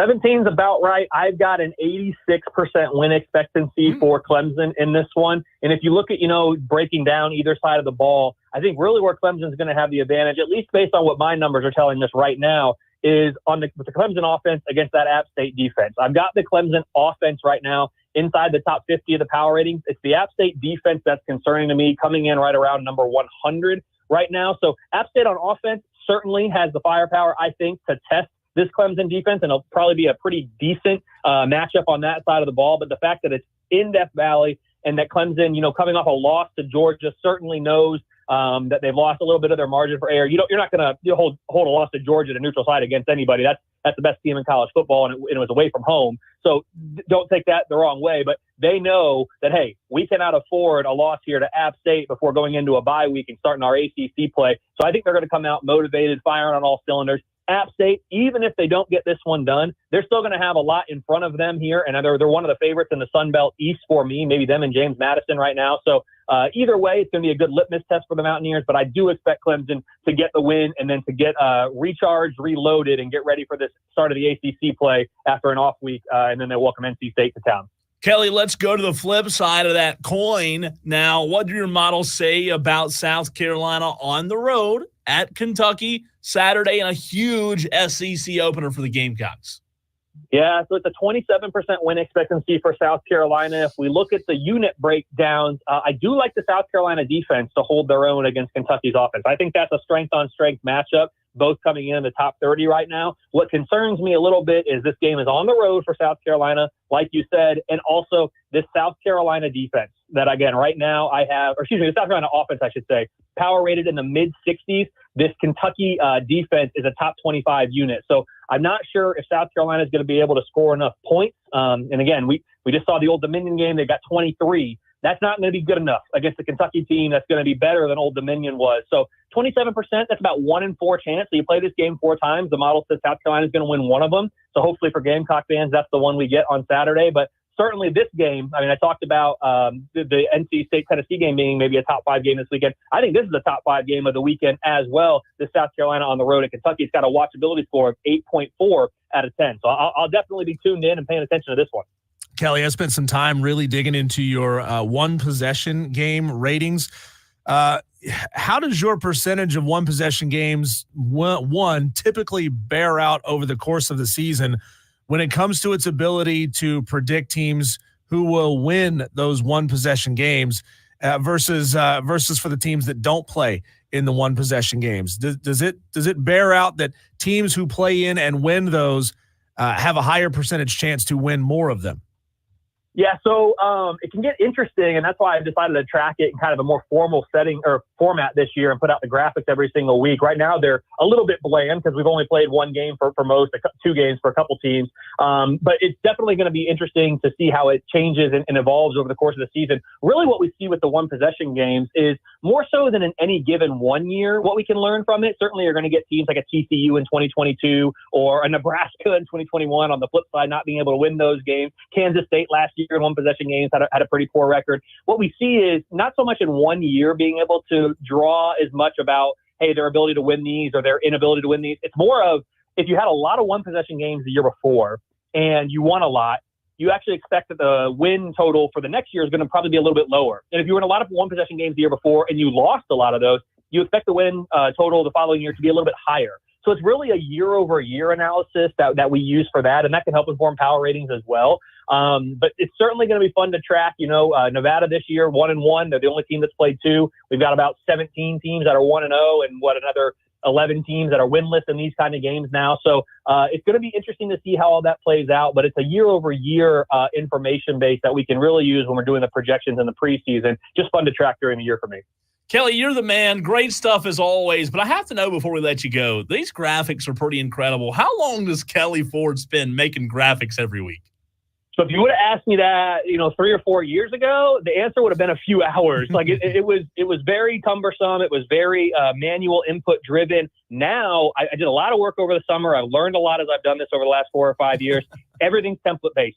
And so I update kind of one sheet and everything else is automated. It's all formulaic. It all fills it all in. Everything pops right in. So now on a week to week basis, I'm spending maybe an hour on all the graphics that I do, probably not even that over the course of the week. So I've certainly automated the process, gotten to a much better place, and it's much more efficient now. And if you don't know anything about me, efficiency is certainly the one thing that I value more than anything in my college football teams and in my life. So I'm very happy with where we are. Call him Streamline. He is Kelley Ford of K Ford Ratings. We appreciate your insight every single week. I hope to hell that you're wrong about App State against Clemson, but for all intents and purposes, we can stay friends, Kelley. How about that? I appreciate it, guys. Have a good one this weekend. It's going to be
It's the Bruins.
The NFL is officially back this week, Cole. We've got all 3 levels of football up and rolling tomorrow night. Somebody's giving me a massage. Ravens Chiefs to start the season. Yes. Could there be a bigger game than a Ravens Chiefs to get this thing underway? No. It's No. absolutely fantastic. And I'm going to gamble like a degenerate tomorrow.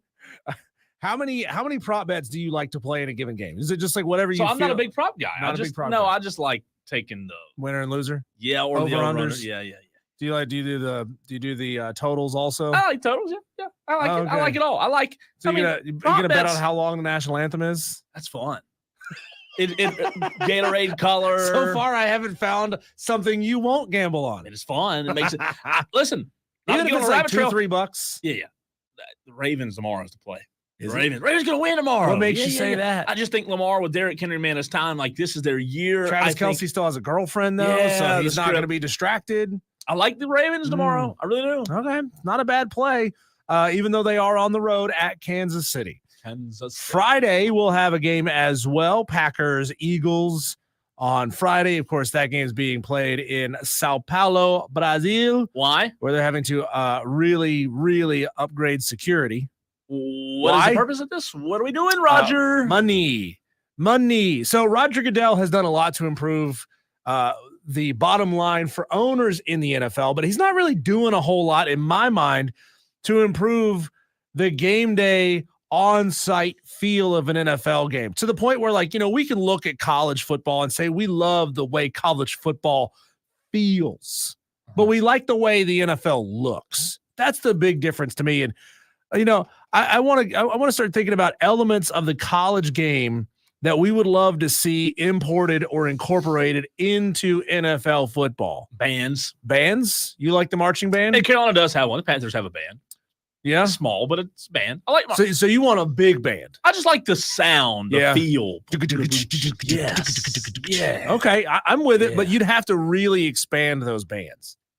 Yeah, you would. Would they? I mean, I guess they could tap the Charlotte band. Yeah, they could tap a bunch of high school bands. Tell you what I'd like to see. I'd like to see pro teams get in with colleges nearby and start giving like major discounts to students. That way you still have a student. And you're getting youth interested in, I mean, like, you got UNC Charlotte right there. Yeah. You got a handful of other college campuses in Charlotte. That's really smart to NFL start is doing an like older crowd, party man. buses. Yeah. It's an older crowd. You got to start getting the youth in there, the youths of tomorrow. Outside of bands, because I did think about that one. I want to see more teams, Cole. If the NFL expands, instead of sending it all across the world to Germany, England, Ireland, France, Brazil, can we get more NFL teams and franchises in smaller markets, more Green rural Bay areas? That's what I love the most about Green Bay is it's a small market. And hell, Kansas City compared to New York and LA and Chicago is a small market. Yeah. And if the team is good, you've got the recipe for one of the most passionate fan bases you can have. Absolutely. As opposed to just sticking them in nondescript cities like Charlotte that have rivalry and beef with Raleigh and with Greensboro and with Columbia. People aren't going to be flocking to Charlotte, but they would flock to the middle of nowhere, to go see a football team. So that's what I want. That's my idea of something to incorporate into the NFL game. Roger Goodell, I know you're listening to the show. Please make it happen. Tomorrow on the other side of the show, on the other side of the break, we'll do it all over again. Have some fun with you, Tolos, tomorrow on the Fan Upstate.